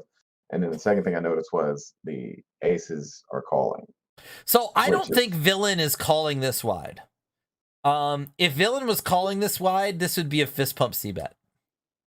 Because like he is just going to have to fold so much, right? I mean, just look at all of this suited stuff that doesn't have a flush draw and can't realize equity on backdoor flush draws. Like he is going to fold a ton on this flop if this was really his calling range. Nobody on the planet, I shouldn't say nobody on the planet, nobody at these stakes is calling 26% of 3-bets here. They're just not. And if you're in chat, like, I call with King 2 suited, well, kudos to you. There's no way in hell I'm doing it. Like, at a final table, I'm not flatting here with King 2 suited. I'm just not. I'm sorry. Well, dude, I'm telling you, they are flatting with a lot. Oh, they're flatting wider than I'm flatting. They are, and that's because and that's your advantage, is that they're flatting with a wider range. They're folding, they're over folding shoves. We know that for a fact, but they are flatting way more than you or I ever will. So, I promise. As played, what the hell do we do here on this flop? I have gotten strong arguments for checking. I've gotten strong arguments for c-betting small, and I've gotten strong arguments for c-betting large. It depends on what you're... Okay, first off, what do we intend to do? Like, what's our future look like here? Are we checking to induce? Are we checking to pot control? Are we betting to get all in, or are we betting to fold? Right. So this is the fun thing, is the SPR is so rough here, because like we could be like, all right, let's check to call or check to induce. But in all honesty, both of those plans depend on the sizing. There's a huge difference between checking and he bets 5 and checking and he bets 15. Right? Like those are two very different things. If we check and he bets 15, he's not folding. Or at least he's giving the appearance that he's not folding. So that changes the game plan dramatically versus when we check and he doesn't No, I'm the boss. Yeah, we're running on about 4 hours of sleep. You know what? YOLO, Yeah. man. This is where we're going in 2021. If you got 4 hours of sleep, you got me 1 more hour than I do. 2020 was the fuck 2020 sale at LPP. 2021 is the fuck sleep sale. We're gonna sleep in 2022 while we're gonna sleep with our bracelet on. Gordo. Gordo experiments. His sleep is for 2022. That's 100%. So like, I don't know. Even in this spot, I'm gonna send this hand in. I mean, okay, so I don't believe in betting because we have initiative. I don't believe in that. Okay, we're only betting just because we have nut advantage. We're not folding out ace jack. We're not folding out king queen. I mean, but we have a queen. We have an ace. So what does Button have? What are they calling with? I mean, they've got. I mean, they. What are we going to put them on? Are we putting them on? If they are on 2 Broadway cards, then, and we bet they're probably raising. Yeah, like this is the tough part. Like betting here. I so like reasons, checking. Reasons that betting is good. Betting is good because we fold out all of his pocket pairs: 9s, 8s, 7s, 6s, 5s, 4s. Right. Betting is also good because we deny him the ability to turn those hands into bluffs. So it's not just folding those hands out. It's that it really sucks when he has 6s here. We check. We know he's going to probe because he's probed like 100%. So like if we check and he probes and he goes like 10 big blinds here with 6s and puts us in an awkward spot. Well, right. So that is one option. I don't mind check raising in a vacuum, like from a chip EV standpoint. It's terrifying from a ICM standpoint. Do we check? I mean, are we just straight up check folding then? I mean, I don't. Well, see, again, it depends on the sizing, right? Like if we check and he goes 5 big blinds, we probably just have enough equity to just peel. Right? The bigger his sizing goes, and I've gotten to this spot before where I'm like, oh, my plan's going to be to check call or my plan's going to be to check raise. And they come out with a sizing I'm not expecting. And then the plan just goes to shit. I had this happen. I was 12-handed in a tournament about a month ago. And I had a pair, I had a combo draw, I had a pair plus a flush draw. And I'm like, I'm just going to check jam here. Because the stack to pot ratio was like 1.5. I'm like, I'm just going to check jam. This is like a perfect stack to pot ratio to check jam with a pair plus a flush draw. And then I check and he bet pot and left like 5 bigs behind. And I'm like, the hell do I do now?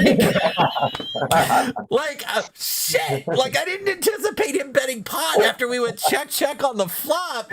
Like I'm just like, this sucks. And I didn't know what to do. And then I did the worst thing ever. I called and I spiked the flush on the river, but it was just like the whole plan went to hell in a handbasket because I just assumed he was going to bet like 1/3 pot. So like, all that to say, like, we get in the spot, it's like, yeah, we can check to induce, we can check to raise, but we really don't know, like, he has such a range of sizings here. I don't know that, like, I don't feel like we can commit to one or the other because it so depends on what he bets here. Right. And so, yeah, like, there's merit to the check. I'm checking. Like, I'm checking. Look, here's the thing is like we like you said, it depends on what he bets, but like if we check, he's gonna bet like a huge percentage of his hands. Yeah, I mean, he's probably probing range. Right. So I mean, so we can, depending on what he bets, we can check raise and pick up chips, or check call, setting up for a check raise on the turn. See, the thing that scares me about check raise is I've seen this guy play for stacks multiple times in like ICM, like dangerous situations. So like, I feel like if he's got a hand like king queen here and we check raise, he's just gonna send it. And while if he's got king queen and we bet, he's gonna send it. Right. But like if we bet and he sends it with king queen, we just fold. You just fold. If we check raise and he sends it with king queen, now we have to go. No, I'm not saying check raise, and I'm saying check call with a check raise on the turn. That's what I'm saying. That might be the worst play. That might be Well, the no, worst play to do. it's not necessarily the worst play, but I think to go that line, we have to ask the question: what is the largest size you're check calling on the flop? Okay, hold on. This is where my decision is being made. Okay, this is the guy that you said was the capable player. Yes, Okay? 100%. This is the guy that's playing back at us. Yep. Right. So we want to own this guy. All right. So you can't just play straightforward. So check call unless it's some huge amount. But that's what I'm saying. Like, what? So answer. Like, if are you check calling if he goes 12 here? 12. That puts us at 30 bigs. I mean, if he goes. This is such a good hand. This is So this is what gets me out of bed on 4 hours of sleep in the morning. Is spots like this. Spots so like good. this. You know, if he goes 12 right here, I think we just have to give it up because Right. So that's what I'm saying. Like, what is your threshold? Are we calling 10? Are we calling 10? Are we calling 8? Like, what? We have to figure out our price. Oh, we're 8. Yeah, we're definitely check calling 8. Because the problem is 8. like. I kind of like Gordo's number of 9. Like, if we're just check giving up here too much, this is like a disaster to like 3-bet and then check give up here. So like, I think if we're gonna check here, we have to call a large percentage of the time. I hate giving up, but what I'm saying is like, because the problem with check, like, so let's just now listen. There's a point, right? Like 12 big blinds, I think we just have to fold. But if we 3-bet and then just check give up here a lot, we're just basically telling our opponent never fold to our 3-bets in position. Like, just please call us because you're just going to print money against us. Another thing is like if he does bet 12 and we check call, and then there are plenty of cards that we could probably. Okay, this is sounding dumb right now. The turn is wide open for us. You see what I'm saying? Like, we have so many opportunities. If he's got King Jack and the turn comes off like a 5, then we're screwed. We can't really do anything. Well, he's never folding a jack. I just don't think I think he's shown us enough that we just know that he's capable of calling. He's just going to call down with top pair. Right. And he's probably betting, if he does bet something like 12, then he does probably have a jack, or, you know. So let me throw the opposite argument out here, which is setting our price. Because we have a decent amount of equity here. Oh yeah, are you kidding me? Yeah, I'm betting.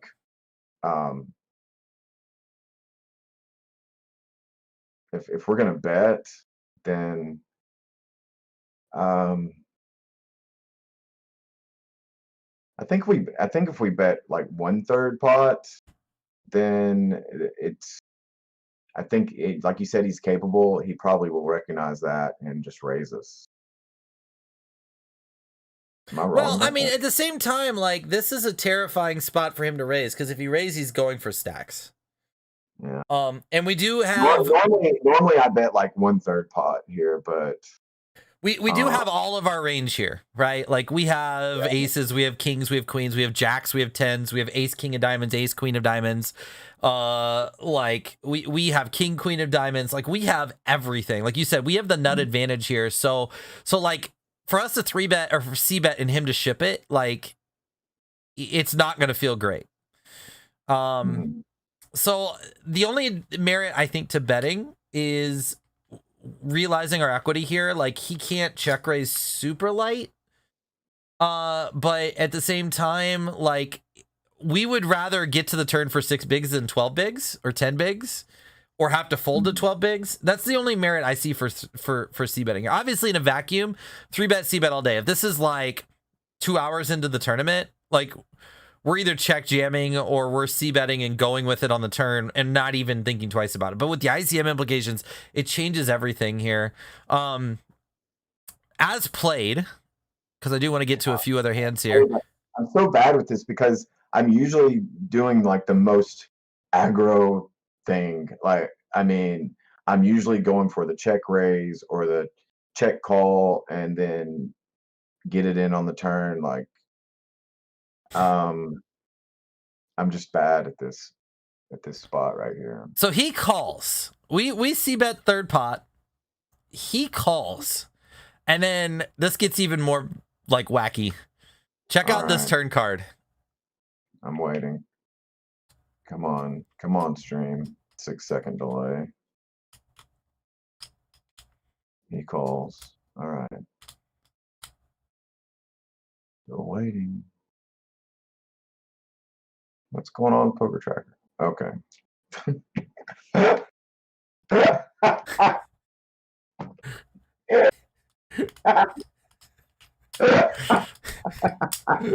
That is the maniacal laugh of a seasoned poker player that knows everything that this turn card means. Oh my god.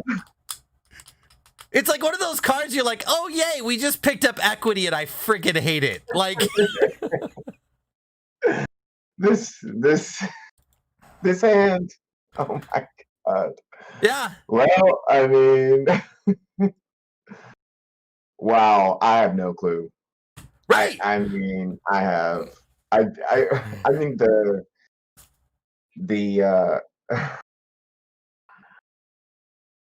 Jesus, I don't know if that's the worst card or the best card. Well, it's not the worst card. I can definitely think of worse cards, right? Like, there's a lot of worse cards, but like 9 of diamonds, 8 of diamonds, 3 of diamonds are all like horrific cards for us. We can get away from 9 of diamonds and 8 of diamonds, 3 of diamonds. This is like, okay, what do we do here? Zescalera, we know that the villain is very capable. And potentially either ICM unaware, or just willing to buck ICM for the sake of aggression. Both of those things are like we're in one of those two places. Wow. I mean, well, there's always pot control. Yeah. What does he call it with here? Okay, I don't think he's got Broadway.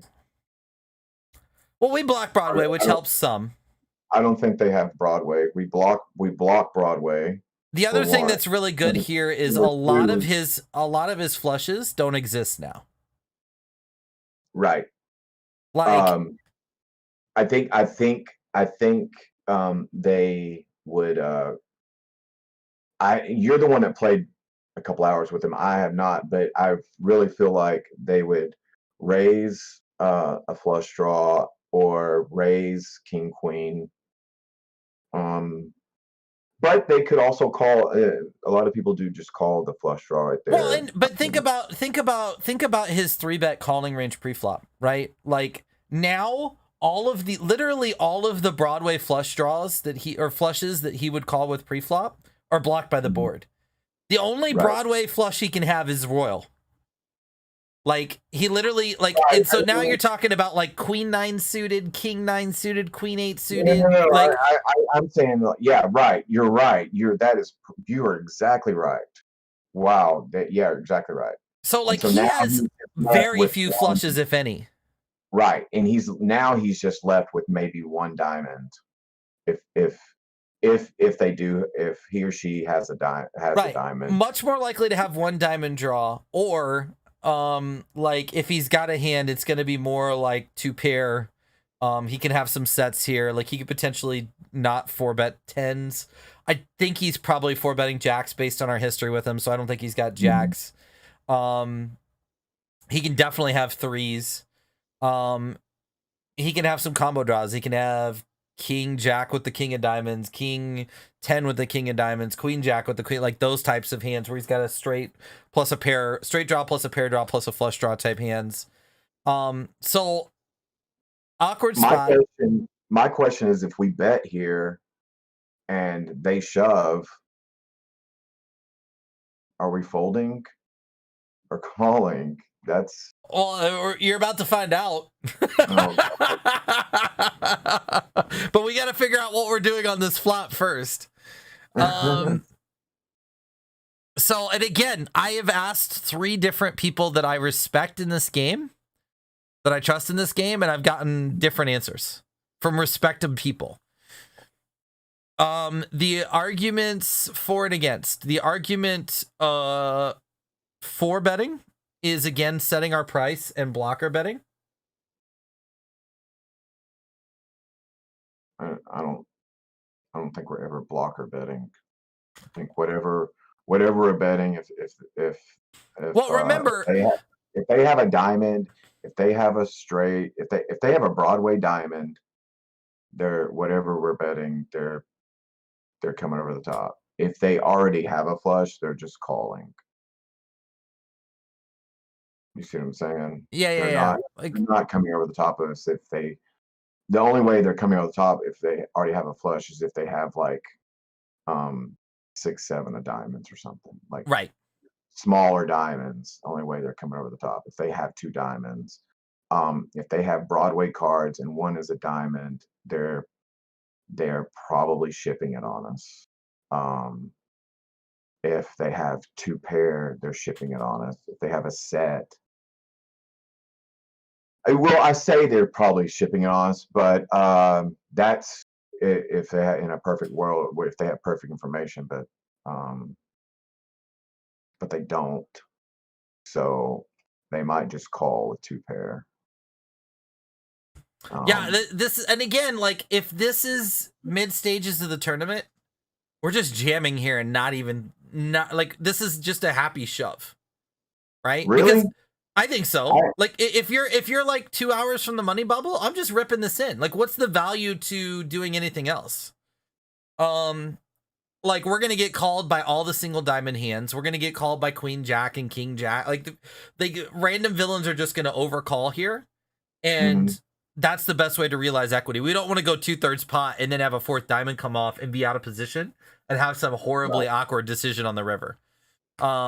So like this is just a get it in and realize equity spot.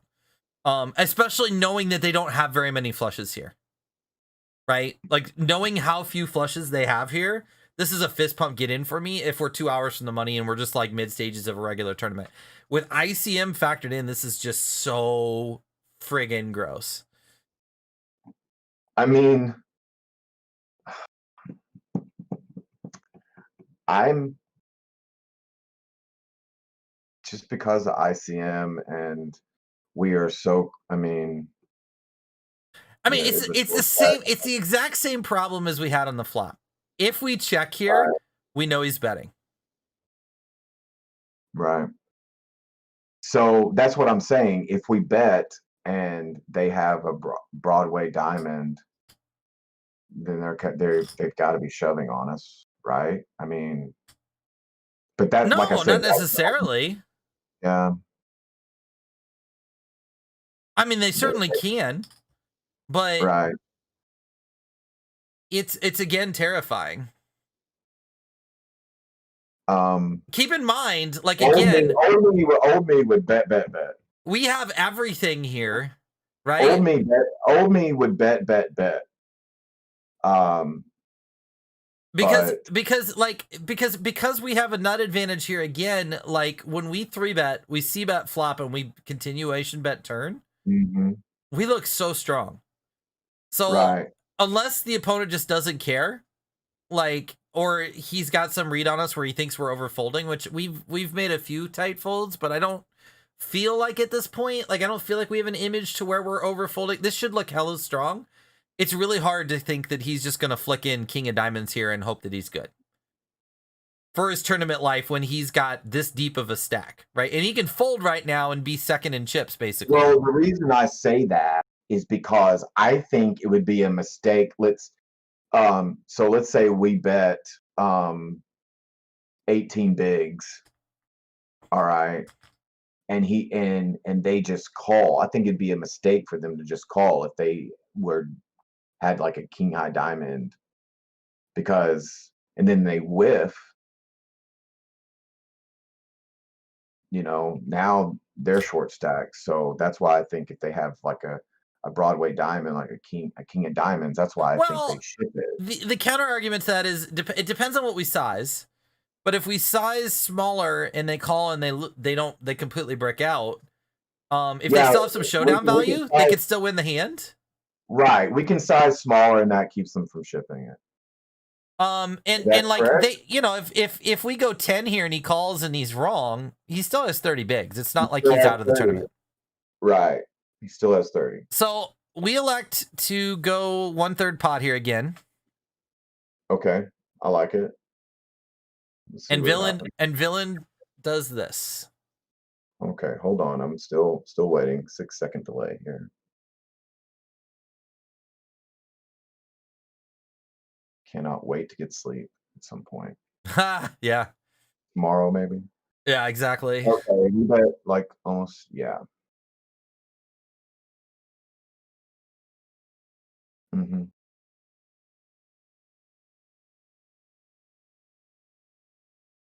So now you're stuck folding or calling because I mean they ship the king. They don't have a flush. Just don't unless they have like a low flush. I don't think. Do you think that they would ship? Action Dog says I'm puking. I mean, So let's start by trying to define the widest part of his range. What bluffs does he have here?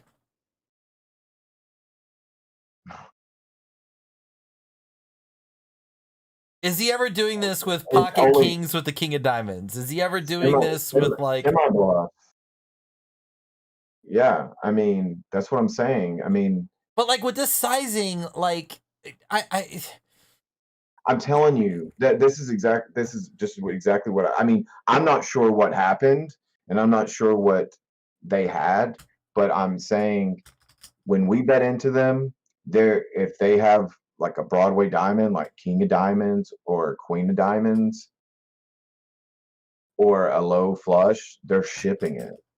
They don't want us to catch. But here's the thing. Here's the thing. We're not capped here. Right? Right, we are uncapped. That's 100%. So you think you think they actually they have it? Well, like I think we have to put ourselves in villain shoes. Okay, so let's just run back through the hand and pretend we're villain here, right? Villain's trying to get Villain raises from the button. If that was us, dude. If that was me or you, we're trying to get paid. Like we 3-bet. If we're in villain shoes, we call a 3-bet. This flop comes, so I'm the villain now. Poker Pastor's the villain. Poker Pastor has 3-bet us, C-bet the flop, and bet this turn.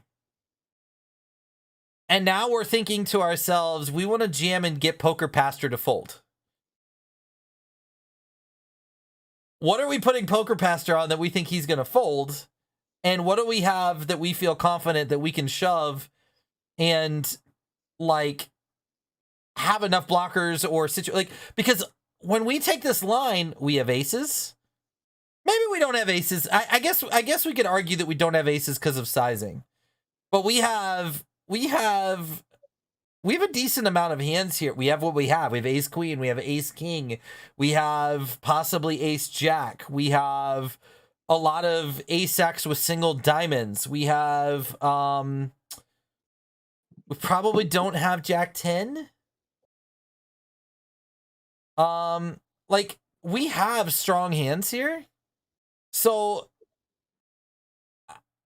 I don't know, like, if I'm in his shoes, I don't know that I'm confident I can get a fold here. Like, we look pretty committed. Don't you agree?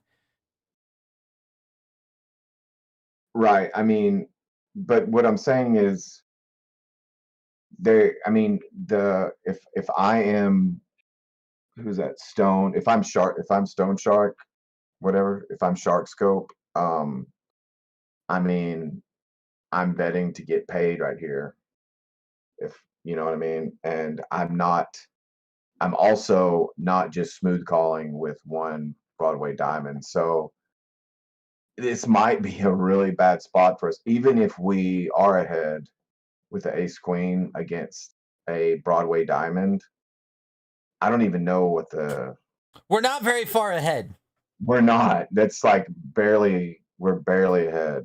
And that's part of the problem in this spot is like if he jams king jack with the king of diamonds here, we're not that far ahead. I mean, we're ahead, but like we're not like he doesn't flip that hand over and we're like, yes, like let's go, run him. Like we're sitting there going, is there run it twice in tournaments? Is that an option? Can we run this twice? So That's pretty funny. And the problem too is like the bigger we go here, sizing wise, the more of a blocker bet it is, and the harder it is for him to bluff. But the downside is when he does shove, the more we have to call because of the equity and the pot odds we're getting. So like the bigger we go here, yeah, we deter more bluffs, but then when he jams, we have to call off like 100%. What was my first decision? Check. I think now, now that we thought this through, like that old saying of your first decision is usually right. That maybe that's the safer decision or something, and maybe that's what makes but me. There is exploits on either side of this. Like when we go back to the flop, if we check and he probes huge and we have to fold, it's just so bad. Right. And they probe small and we raise, and then they come over the top and we just stuck a bunch of dead money in there. Like I'm gonna submit this hand to Ryan tomorrow for this group study. I'm gonna be really interested to see what he says. I want to see what he says because I'm pretty stumped right here. And I would like to know. I want to know because I feel like I've run into this spot multiple times, and I just take the most aggro line, and and I think too, I feel like I'm wrong most of the time. I think if we're going to bet call this off, we should just jam turn. That I'm confident in. If we're gonna bet call this off, we should jam turn and maximize our fold equity. I mean, he's gonna he or she is gonna jam over the top of us. So we should never. This should never be a call because if we're calling here, we should jam and maximize our fold equity. Right. Because essentially what happens is we can fold out all of those hands that we have to call now and put ourselves in an awkward spot. So yeah, at this point, this is a fist pump fold for me. It's such a weird dynamic, and I've said this for a month now. Like this 3-bet out of position spot, I hate with a passion. Because I feel like the villains overcall pre-flop and flop, and I always end up in awkward spots. And like, if I could master one thing in poker, it would be this spot. Because it's just awkward, right? Like, we don't want, like, if we check and he probes 5 here, great, we're fine. We can check call, great plan. But it's just, we check and he probes 12 here. It's just so bad for us, and it's so easy to be exploited. So, I mean, we also have to put King 10 in their range with the King of Diamonds. We got to put. Sure, but again, like a lot of those hands can just call from an ICM perspective and give up on river. Because the other thing is, like, out of position, we can bet turn here and give up on river. Right? Like, so there is some merit. If he's got King 10 with the King of Diamonds here, there's actually a lot of argument for him to just peel. Because he can peel and get there. He can peel and we can shut down on the river, and he can have showdown value, right? He can peel and we shut down on the river, and he can turn his hand into a bluff if he feels like his hand's not strong enough against our range. He's got options because he's in position. It's very different if he's out of position. So yeah, I think betting the turn. I mean, that's just. I mean, we have to put them on no diamond at all to be betting the turn. It's not 40 into 17. It'd be 40 into 28. But yeah, like I don't know. I don't know. I mean, do we check turn? I mean, again, it just depends. Like the same problem when checking turn is what size? What's the biggest size we're calling? It's just I cannot wait for Ryan to get a hold of this hand. Yeah, yeah, I it's want gonna to be see good to it. see. So, all right, we got time for a couple more. Let's see if we've got any other decent spots here. This has been good though. I look forward to doing this on a weekly basis. Right. Sixes of jam. I do like this hand though. Yeah, that is just a amazing. It's one of the spots where poker is just such a brilliant game. That's why no limit isn't solved. That's why limit is solved, but no limit is not solved. That hand right there was a good example of why no limit is not solved. Yeah.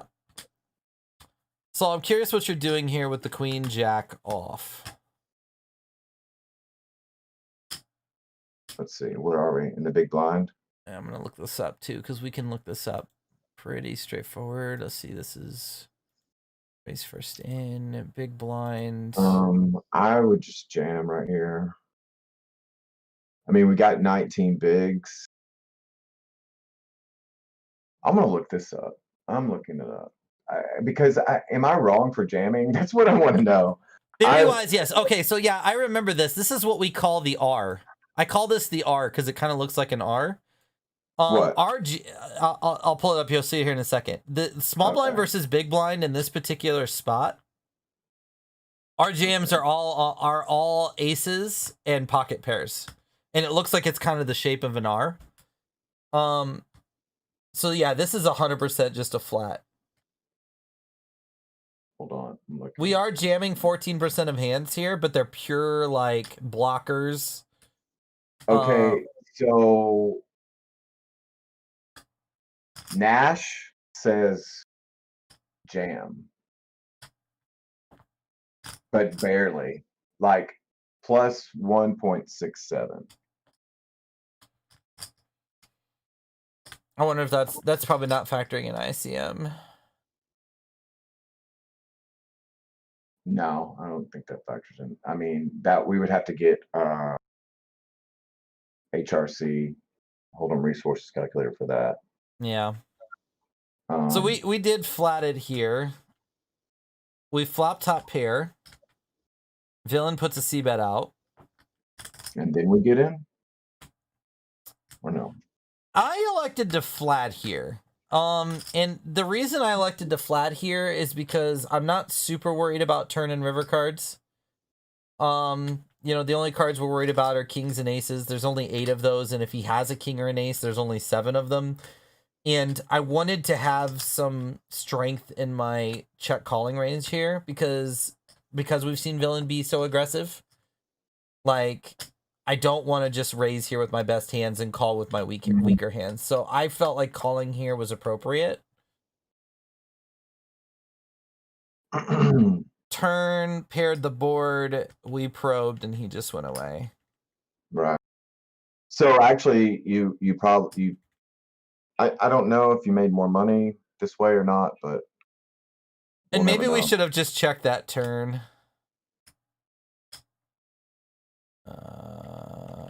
This is where we got our big double, and then we got the kings and busted. So then we were 3-handed, and this is where I feel like we just played too passive in some spots. Let me see if I can find a couple of these spots that we were curious about. I'm fine with the 3x. Well, actually, let's see. How deep is this? This is a good spot. So 40 big blinds deep versus small blinds. Oh man, this is good. This is good. Yeah, see, this is where I started to get too tight. Now, this is a 3x. It's a little bit bigger, but like check this out. Look at this defending range versus the small blind. Okay, I want to see it.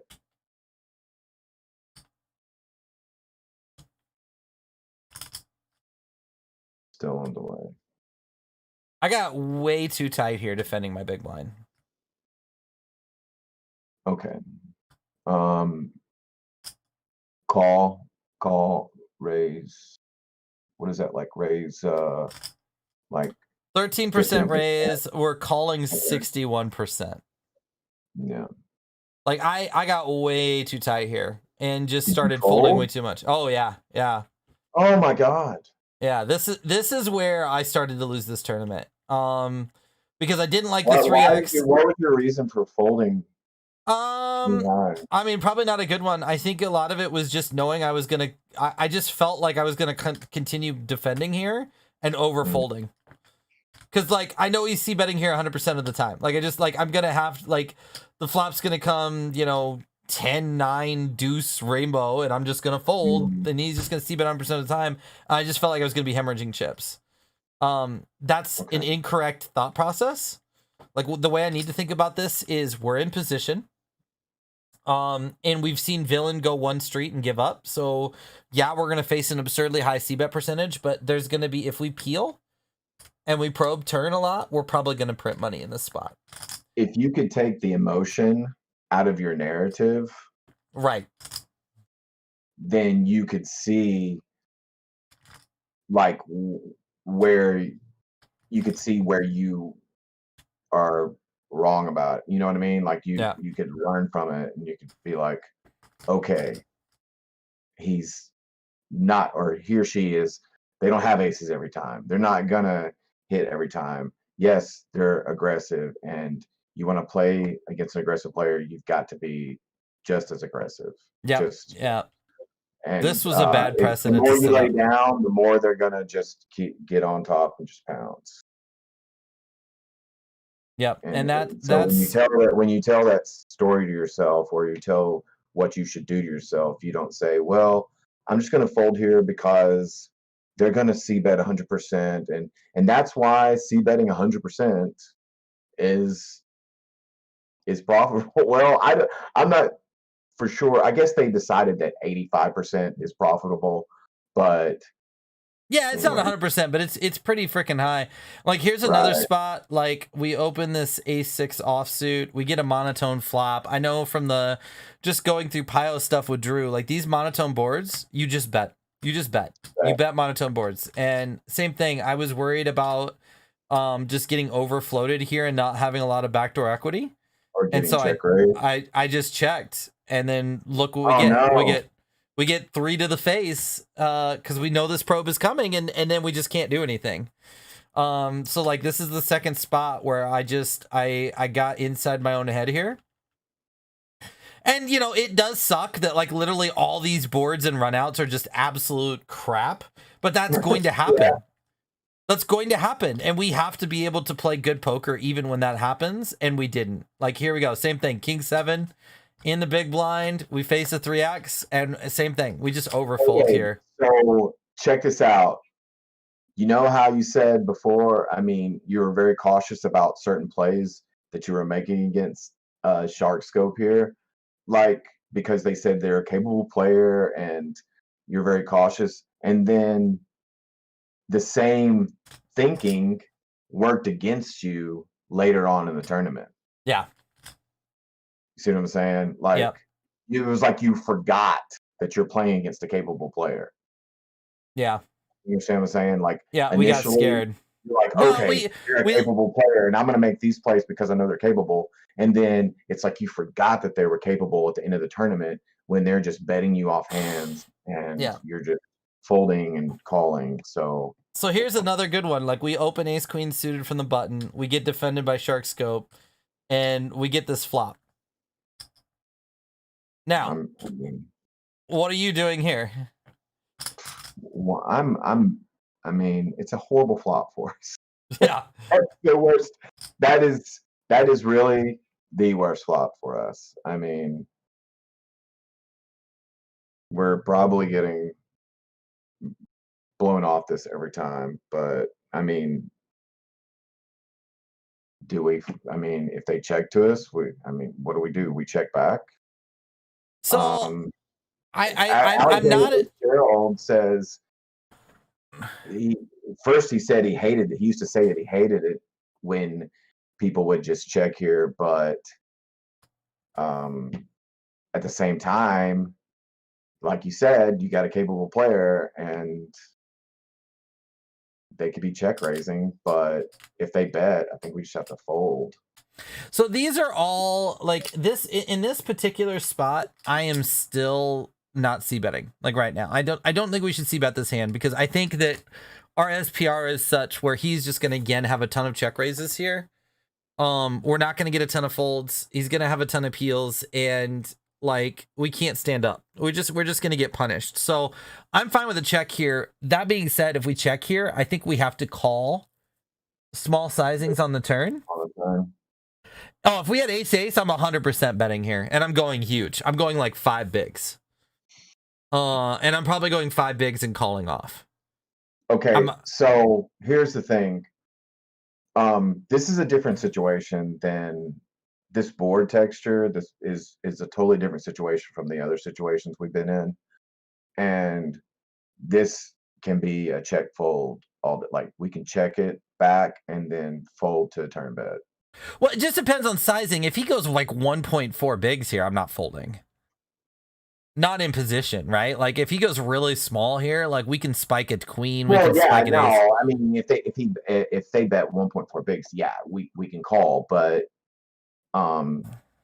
anything else, and I think we can just fold and just go on to the next hand. This is, I mean, yeah, I feel like half pot is my threshold here. When we can't let the history of the previous hands affect us, I don't think. I fold here. Yeah, we did too. We're just, I'm fine with I mean, that. obviously, Durfect was watching the stream. It's quite possible Sharkscope was watching the stream too. And when he sees us making these King 7 and King 6 folds, if he's competent at all, he knows we're tight. And at that point, we're in trouble. So, like, that's one of the other things about streaming poker tournaments is, like, if you're going to make incorrect folds, even if you have a reason for doing it, you're putting an image out there that just says, exploit the hell out of me. Here, so we got limped on. We have the 4-5. We flop bottom pair. Are you ever folding to 1 bet here? Oh, no. Are you ever check raising? Well, just raising. Sorry, not check raising. I always do that. I call it imposition a check raise. Are raising here for equity denial? That would be the only reason to raise. I mean, if we raise here and they call, I mean, we do have a backdoor straight draw pair and a backdoor. We don't have a heart. But again, like this bet is so small. What is that? No, that's not even. It's like 2/3 pot. It looks small because of the size of the pot. Yeah, it looks small. I'm just saying the bets before were more pot size. Yeah. I guess I wasn't thinking that it was 2/3 pot. I mean, I think we have to raise here and play it out and see what happens because if we raise and they call, then I think they check the turn and we can check back the turn. Right, we're gonna get to the river we're basically buying the river. Right, we're buying the river. Which allows us to realize equity on all of our backdoor draws and everything. So we did elect to raise. raise 100% of our equity if we raise on the flop. Yeah, and he folded. So cool. We're on the same mindset there. Very comfortable shove here with the King Jack suited. I don't think that needs a lot of merit. We tried to throw some button limps in here. So this is an interesting hand. We button limp. He doesn't bet. So hold on. I want to get to this button limp. I want to see King Jack. Okay, the King Jack hearts. So I go ahead and just stab here because I think that even though we're somewhat capped with our limping range, we haven't limped here yet. So we kind of look like we could have some traps, and we still probably have more King X and Ace X and Jack X than Villain does. Villain calls. We go check, check, turn. And the river is a king. And I feel like we have to bet this king. I don't see any world where we don't bet this king.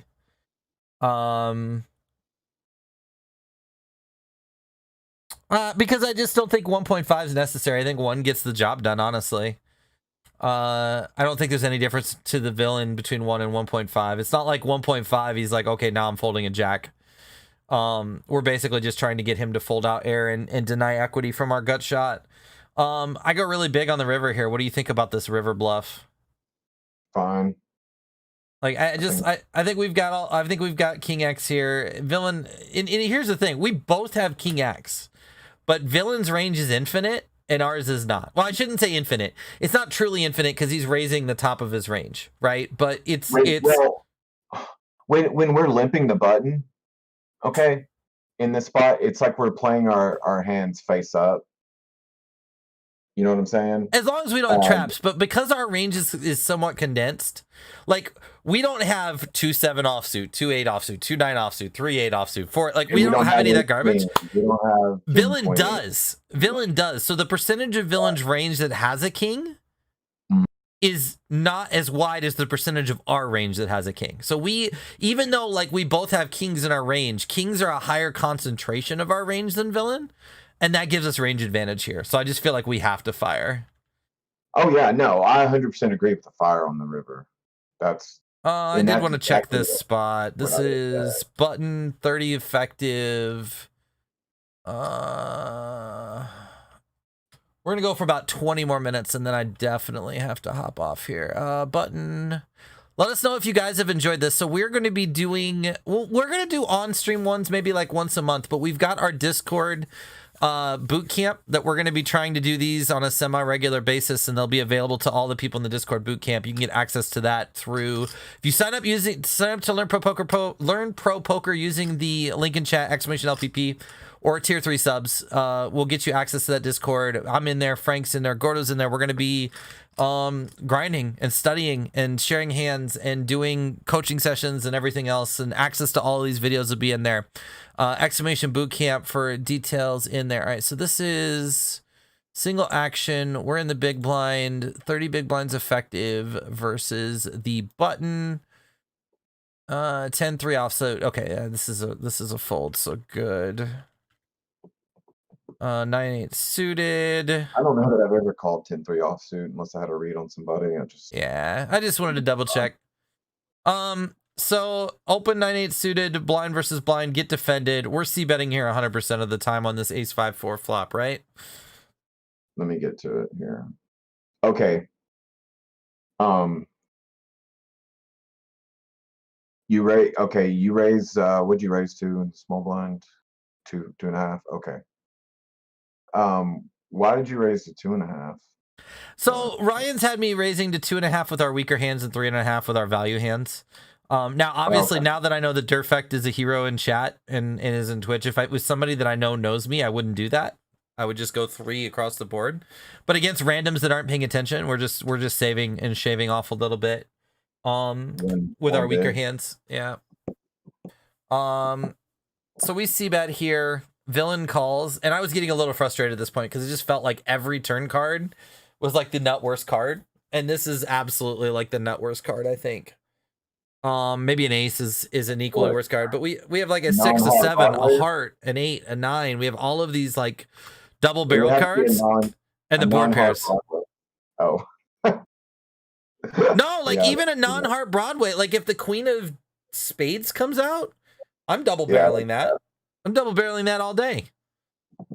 Because I'm taking a lot of ace X out of his range, so I'm not worried about him having an ace. And that Queen of Spades puts so much pressure on 5X and 4X and 6-7 offsuit, and like I'm double barreling a Queen of Spades here all day long. But yeah, like this card is just like terrible for our range, perfect for his range, and we're just like check give up here. Yeah, we're just check give up, and it's just like I was getting. I check raise here. What? No, why? I check raise here. We have better check raise candidates than 9-8 of hearts. I'm pure bluffing. I mean, the first rule of bluffing. What's the first rule of bluffing? Don't do it with 9-8 of hearts. Have zero equity. What's up, KB? No, you don't want zero equity. Like I could see check raising here with like pocket 3s with the 3 of diamonds, or like. I'm just kidding. I don't think a 5 is betting. This is why I'm check raising. Are you ready? I don't think if Durfic's in the chat, then Durfic can tell us what they had. But a 5 is not betting. You don't think Okay? they want to protect? They don't want to protect their equity No. against diamonds, or 6-7 No. offsuit, or a 3 or a 2 that can get to a wheel on the river. I mean, if they're betting their 5, they're betting for value. They're not betting to protect. I wouldn't think. They're probably. If I had a 5, if I was Durfic and I had a 5, then I would check back, hoping that Poker Pastor would bet the river, just to get, because if I had a 5 and I bet the turn, the only thing that Poker Pastor is calling me with here is an ace. I can call you with an ace. I can call you with 6-7 offsuit. I can call you with pocket 3s. I can call you with pocket 2s.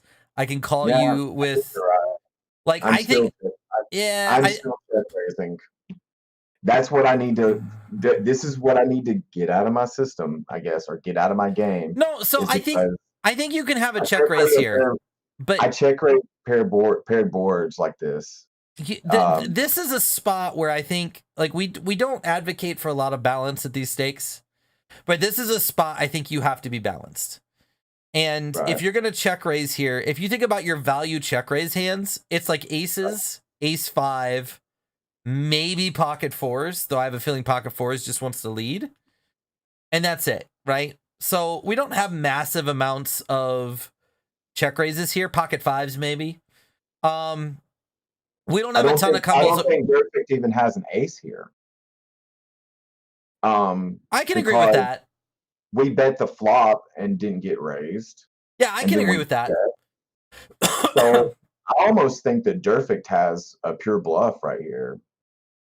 But if I wish Durfic was in the chat and they could tell us what they had, but if he has a pure bluff here, though, like we have so many bluff candidates that are better than 9-8 of hearts, like 6-7 diamonds, pocket queens, pocket jacks. I promise you, I'm not going off the equity of our hand here. Yeah, I mean, no, I know this is where your live poker. This is where your live poker instincts are kicking in, because you've played so much live poker that you see this spot and you just know that this spot is like very, very fishy. I play online cash every day. Right. So I do this in online cash. I do this. I am check raising this turn. And I'm not saying I do it 100% of the time, but in this spot where we bet the flop, we raise small, right? Pre-flop. Yeah. And 2.5x pre. They call, and then we check the turn, and Durfic's betting us, and they've played with us for hours, and they kind of probably have a read on us of some sort. So they're betting. I mean, a weak ace bets there, of course. A draw bets there. I mean, yes, a 5 can bet there. I'm not sure if I guess it would depend on the draw. Like, I don't. I mean, I'm just saying. I mean, like, I don't think King Queen of Diamonds is betting here. But what line do we take if we have a 5? I think it's going to be villain dependent. Like, I think some villain. Like, I'm betting a 5 here. I'm check raising a 5. No. I mean, I'm hoping that Durfic has an 8. I'm talking about Durfic is betting. Like, if I'm in Durfic's shoes, I'm betting a 5 here. Oh, well, okay, yeah. Okay. I got what you're saying. Yeah, if I have a 5 here, on my end, I'm probably check raising. Right. So now do you see why I want to check raise? Yeah, no, I get it. This is purely exploitative, right? You're talking from an exploitative standpoint. This is purely an exploitative check raise. I just don't know if I can get there with this particular hand. Like, because this is the nature of exploitative play, because the argument for check raising here is, if we're in this situation one time only, this is a brilliant check raise. If we're in this situation 100 times and we check raise 100 times, we're hemorrhaging money. So if we're doing it in this one particular situation because we're like, look, this is perfect. Villain is capped here. He's going to be betting way too wide. We have all of our best hands here. Villain does not have all of their best hands, so we have range advantage, and we think Villain is capable of making a fold here. Okay, so but the way we played the hand, I'm just saying the way we played the hand kind of puts us in a spot where we can check raise, like it's the small bet. Right, but like for example, if you check raise here and if we had pocket aces, okay, we're probably not raising small pre-flop. It's probably going to be more like a 3.5. And yeah, but he doesn't know that. Yeah, I mean, he knows it now if he's watching, but he doesn't know that. I feel like Durfic might have picked up on the way we were playing this. For sure. He was watching the stream last night. For sure. So like I all I'm saying is this. If you check raise here purely exploitatively, and you're like, I'm gonna check raise here, and then Durfec folds, and then we go another orbit, and you get in this exact same situation, and now you don't check raise, I'm fine with it. But if you're just going to check raise on him in this spot every time for the entire final table. No. I'm talking about the way the whole hand played out. Right. This is just like a one-time, like the situation is perfect and I'm going to put him to the test type thing. I'm not saying I check raise every time the board's paired. No, I'm saying the way the hand played out, I would check raise. Because it almost seems like we have a 5. I think that there is some experience coming out in like what you're saying here. Like you've seen this spot a lot of times. And even if he is betting 5x here, he can obviously be betting a ton of stuff that's not 5x. Like it's not like he's only betting 5x here. So even if he's betting 5x here, he still has a big chunk of his range that can just probe here on principle. It just feels gross to turn this hand into a bluff because it's like, right. I feel like he is probing, and that's why we're check raise. This is like literally, I'm not even exaggerating. This is literally the worst hand in our range. Think about it. What worse hand do we have here? Every other hand in the deck, every other hand in the deck has a straight draw. Right? Every other hand is a straight draw or better equity. This is the stone lowest hand we can have. That's what I'm saying. That's what I'm saying. We have 2 napkins. We literally have, I don't think you understand what I'm saying. We have an Uno card and an Old Maid card, okay? We don't have 9-8 of hearts. We literally have 9-8 of hearts is literally like the an worst Old hand. Card and an Uno card. They're not ever going to win in this hand. That's why the way it played out, I do feel like he's pro betting the turn. I think you're selling me on this, Frank. This is pretty sick. So we got 2 napkins. All right. We're playing to win this tournament. All right. I'm check raising. If he jams after we check raise, we fold, and we've got like 16 or 15 bigs left. Okay. If we're check giving up right here, then we're check giving up a lot in this tournament. You see what I'm saying? Now talk about sizing here. Sizing is interesting because if we click it back, he's not going to fold his draws. So I don't think we can go 8. I think we have to go like at least like 10 or 11 here, right? We're definitely not going 8. We're definitely going to go at least 11. I feel like 11 is kind of the spot. Right. 11 or 12. I mean, but I would say 11. 11 sounds good to me.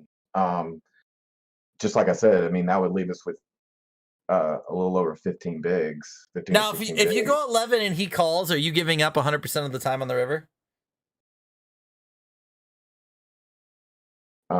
We kind of have to, right? We have showdown value versus 6-7. We have showdown value versus 3-6 suited. We have showdown value.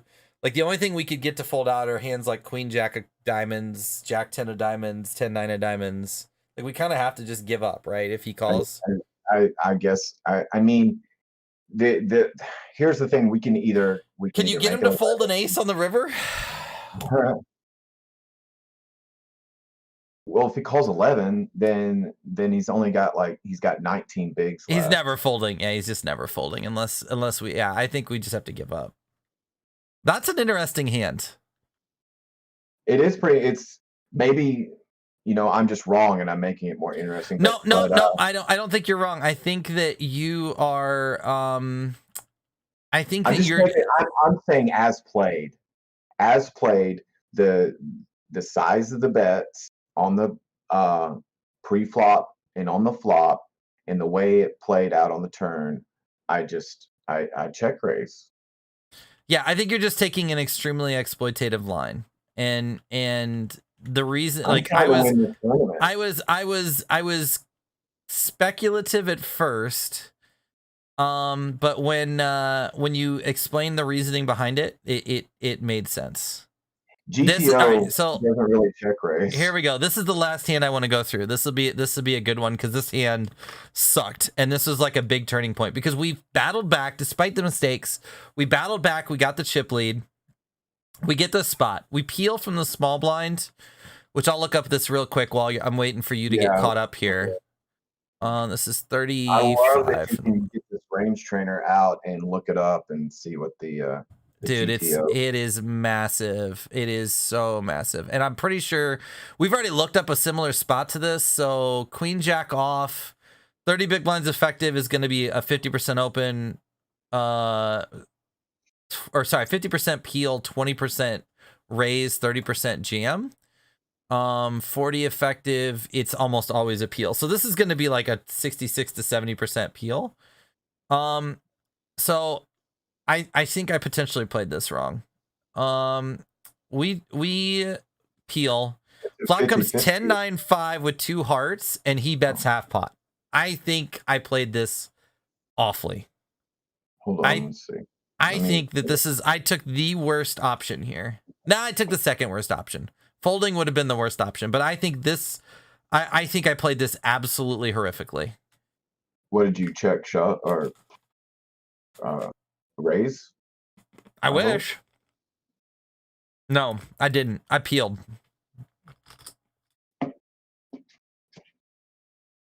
Let's see what you do.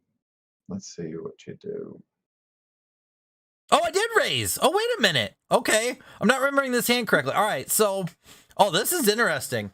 So, okay. So let's stop. I'm remembering this hand wrong. I mean, I'm remembering how it played out, but I actually thought I peeled here. We raised. My question is, should we just jam this flop? I feel like we should just jam this flop. Like, why? What is the argument against jamming this flop? The only equity would be the only argument. We have a ton of equity, and like this is similar to like is that we want to get paid. The only reason we don't jam. Yeah, I guess, but like if he folds here, we pick up 8 big blinds, which is massive at this point. Like I'm check. There's no reason to raise to this sizing. We should just rip. Like this is similar to when someone opens from the cutoff and we have 27 bigs with king jack suited. We just rip. We just realize our equity. Like we've got a ton here. We just realize our equity picking. Like I think this raise is. It's not as bad as calling and it's not as bad as folding, but the problem with this raise, even though we've got the jack of hearts in our hand and we block some of the flush draws, is he can still call us with top pair. He can still call us with flush draws that beat us, right? Like we allow them. Like if we rip here and he has 10-8 offsuit, he's folding. The problem with this raise, okay, the problem with this raise is that it's giving him great odds, right, to never fold. Well, I wouldn't say never fold. I mean, he's gonna have some folds, but like this. If I had 6-8 right here, I'm calling. You're calling with 6-8 offsuit? Yes. I'm calling with 6-8. He's probably, if I had like 6-8 of diamonds. Okay, 6-8 of diamonds I could potentially get behind. You shouldn't be calling it with 6-8 offsuit. He or she is probably not betting 6-8 offsuit. They're probably betting like, I don't know what they're. When it comes to 6-8 or something, I'm not saying 6-8 offsuit. Probably got like 6-8 of diamonds would be the worst bet call hand, I'm guessing. Right. But I mean, let's say they do have 6-8 of diamonds, they're not folding to this raise size. So we raise, villain calls. Turn here is a 10 of spades. What are you doing on this turn? Check. Check calling? Check giving up? I don't know I'm checking, I'm not betting. 10 of spades. Did you bet it? Yeah, I bet. I bet to set my price here into blocker bet. Like, I didn't want to face because again, this guy had been probing so wide. I didn't want to face like a 9 big blind or 10 big blind probe and then just be pissed off that I had to fold. What do they call you with? I mean, you're so like if you're betting and they raise you, I mean, it's pretty hard to call because I mean, it's a paired board. You don't have the flush draw. You don't like. He's not gonna fold 9x. He's not gonna fold flush draws. Like this is basically more just trying to get us to the river and then evaluate river. Yeah. I mean, I don't know. I'm saying I check it, but I'm not saying I'm right. Yeah, I don't know. You know what I mean? Like I don't want to sound like I'm trying to. I would check this against weak opponents all day long. Now something that also might be sexy is check jamming. Right. I mean, against this particular opponent, you might as well check jam. I mean, because like we block Queen 10, we block Jack 10. It kind of sucks to have the Jack of Hearts in our hand. We'd prefer to have like the Jack of Clubs, but like knowing that this opponent, I don't think it sucks to have a Jack of Hearts. Well, it sucks to have a Jack of Hearts because we want them to have flush draws here. Like when we check jam, they're not going to call us with a flush draw. But like this is where in game I got to make adjustments, and this is one of the biggest criticisms that Ryan had, and I say criticisms positively. I say criticisms in terms of like this is opportunity for growth. Like one of the big things Ryan saw in my hand history review, my second coaching session that I did with him a week ago at the final table, was not adjusting to good players enough. And like if we have a villain that is exploiting us by probing 100% of the time, this is the best check jam spot on the planet. Because if he is literally going to probe range here, then we just get to stuff it in on so many weak equity hands that either he can't call with or he calls with and we have great equity against. Mm-hmm. It's a win-win. Right. The only way that goes south is like the previous example I told you where we check, like we're going to check jam and he goes 18 bigs here or he just shoves and sends it. But then I guess we just fold. Like I think that he's not shoving with 8-9. No, like if he shoves, he's probably got a really strong hand here. Or he can't even have like Queen Jack of Hearts. Like he'd have to have like Queen 8 of Hearts maybe, or like King Queen of Hearts where he's got like the straight draw plus the overs plus the flush draw type thing. Right? Like some type of condo draw, but like this is a spot I should be check jamming, and if it goes check, we win. If he goes check small bet and we jam, we win. And if it goes check and he bets pot, we just fold. Like I gotta make that adjustment in game and see this spot. And like what I have to remember, and I think what I'm internalizing now is it's the same thing about exploitative play. The more you exploit people, the more exploitable you are. And when I have villains that are over probing, over c-betting, like I need to think, what is the counter to that? And what I should have done. Perfect. Right? What you should be internalizing right now is that you don't have to bet every turn. No, like that's what we do against weak opponents. What I should have done is I absolutely should have been in a spot where I said, okay, this guy's over probing. Let's take advantage of that. And this is a great spot to take advantage of it. What I did instead was I knitted up, right? I shut down. I tried to play scared. I tried to play blocker bets. And if we check jam here on the turn, we probably win a big pot. Like he probably goes 5. We jam. We might pick up 20 bigs and have a massive chip lead. But instead, we take this route. Let's see it. And we're just toast. I'm so sad right now. I'm so sad because I'm about to see what happened. Yeah. Just calls. Worst card in the deck. Yeah. And we're just done. We're just done. So, Frank, this has been a blast. I'm looking forward to doing this on a week-by-week basis. And look, you told me, I remember we talked last week, and you told me, you were like, oh, I'm here to learn from you. I'm going to learn, like, I need to learn a lot, blah, blah, blah. I learned a ton from you this session. I want you to know that. Like, I got a ton out of you. I thought you brought a ton of great perspective, and I love the fact that when we come together and do hand history reviews, we complement each other's styles. You have experience in areas that I don't have a lot of experience in. I have experience in areas you don't have a lot of experience in. And that combined experience is going to be amazing for us. So thank you so much. I hope so. Thank you. Let me shout out your stream. Make sure you guys give Frank a follow. Frank is in a year and I'm coming, but I'm like decided. I went through a lot of crazy stuff. Mental stuff, and I'm back. It has nothing to do with poker. My mental stuff has nothing to do with poker, but it just you know, I'm ready to, man, like I said at the beginning of the stream, I'm ready to be the best I can be at this game. And I think that you and I both can be two of the best. Honestly. 100%. 100%. It's all a matter. All we have to do is put in the work. Yep. That's all we have to do. And if you're in chat and you want to come along with us, like, the opportunity's there. Join the boot camp, join Learn Pro Poker, join these sites, go through the similar training we're doing, do the same work.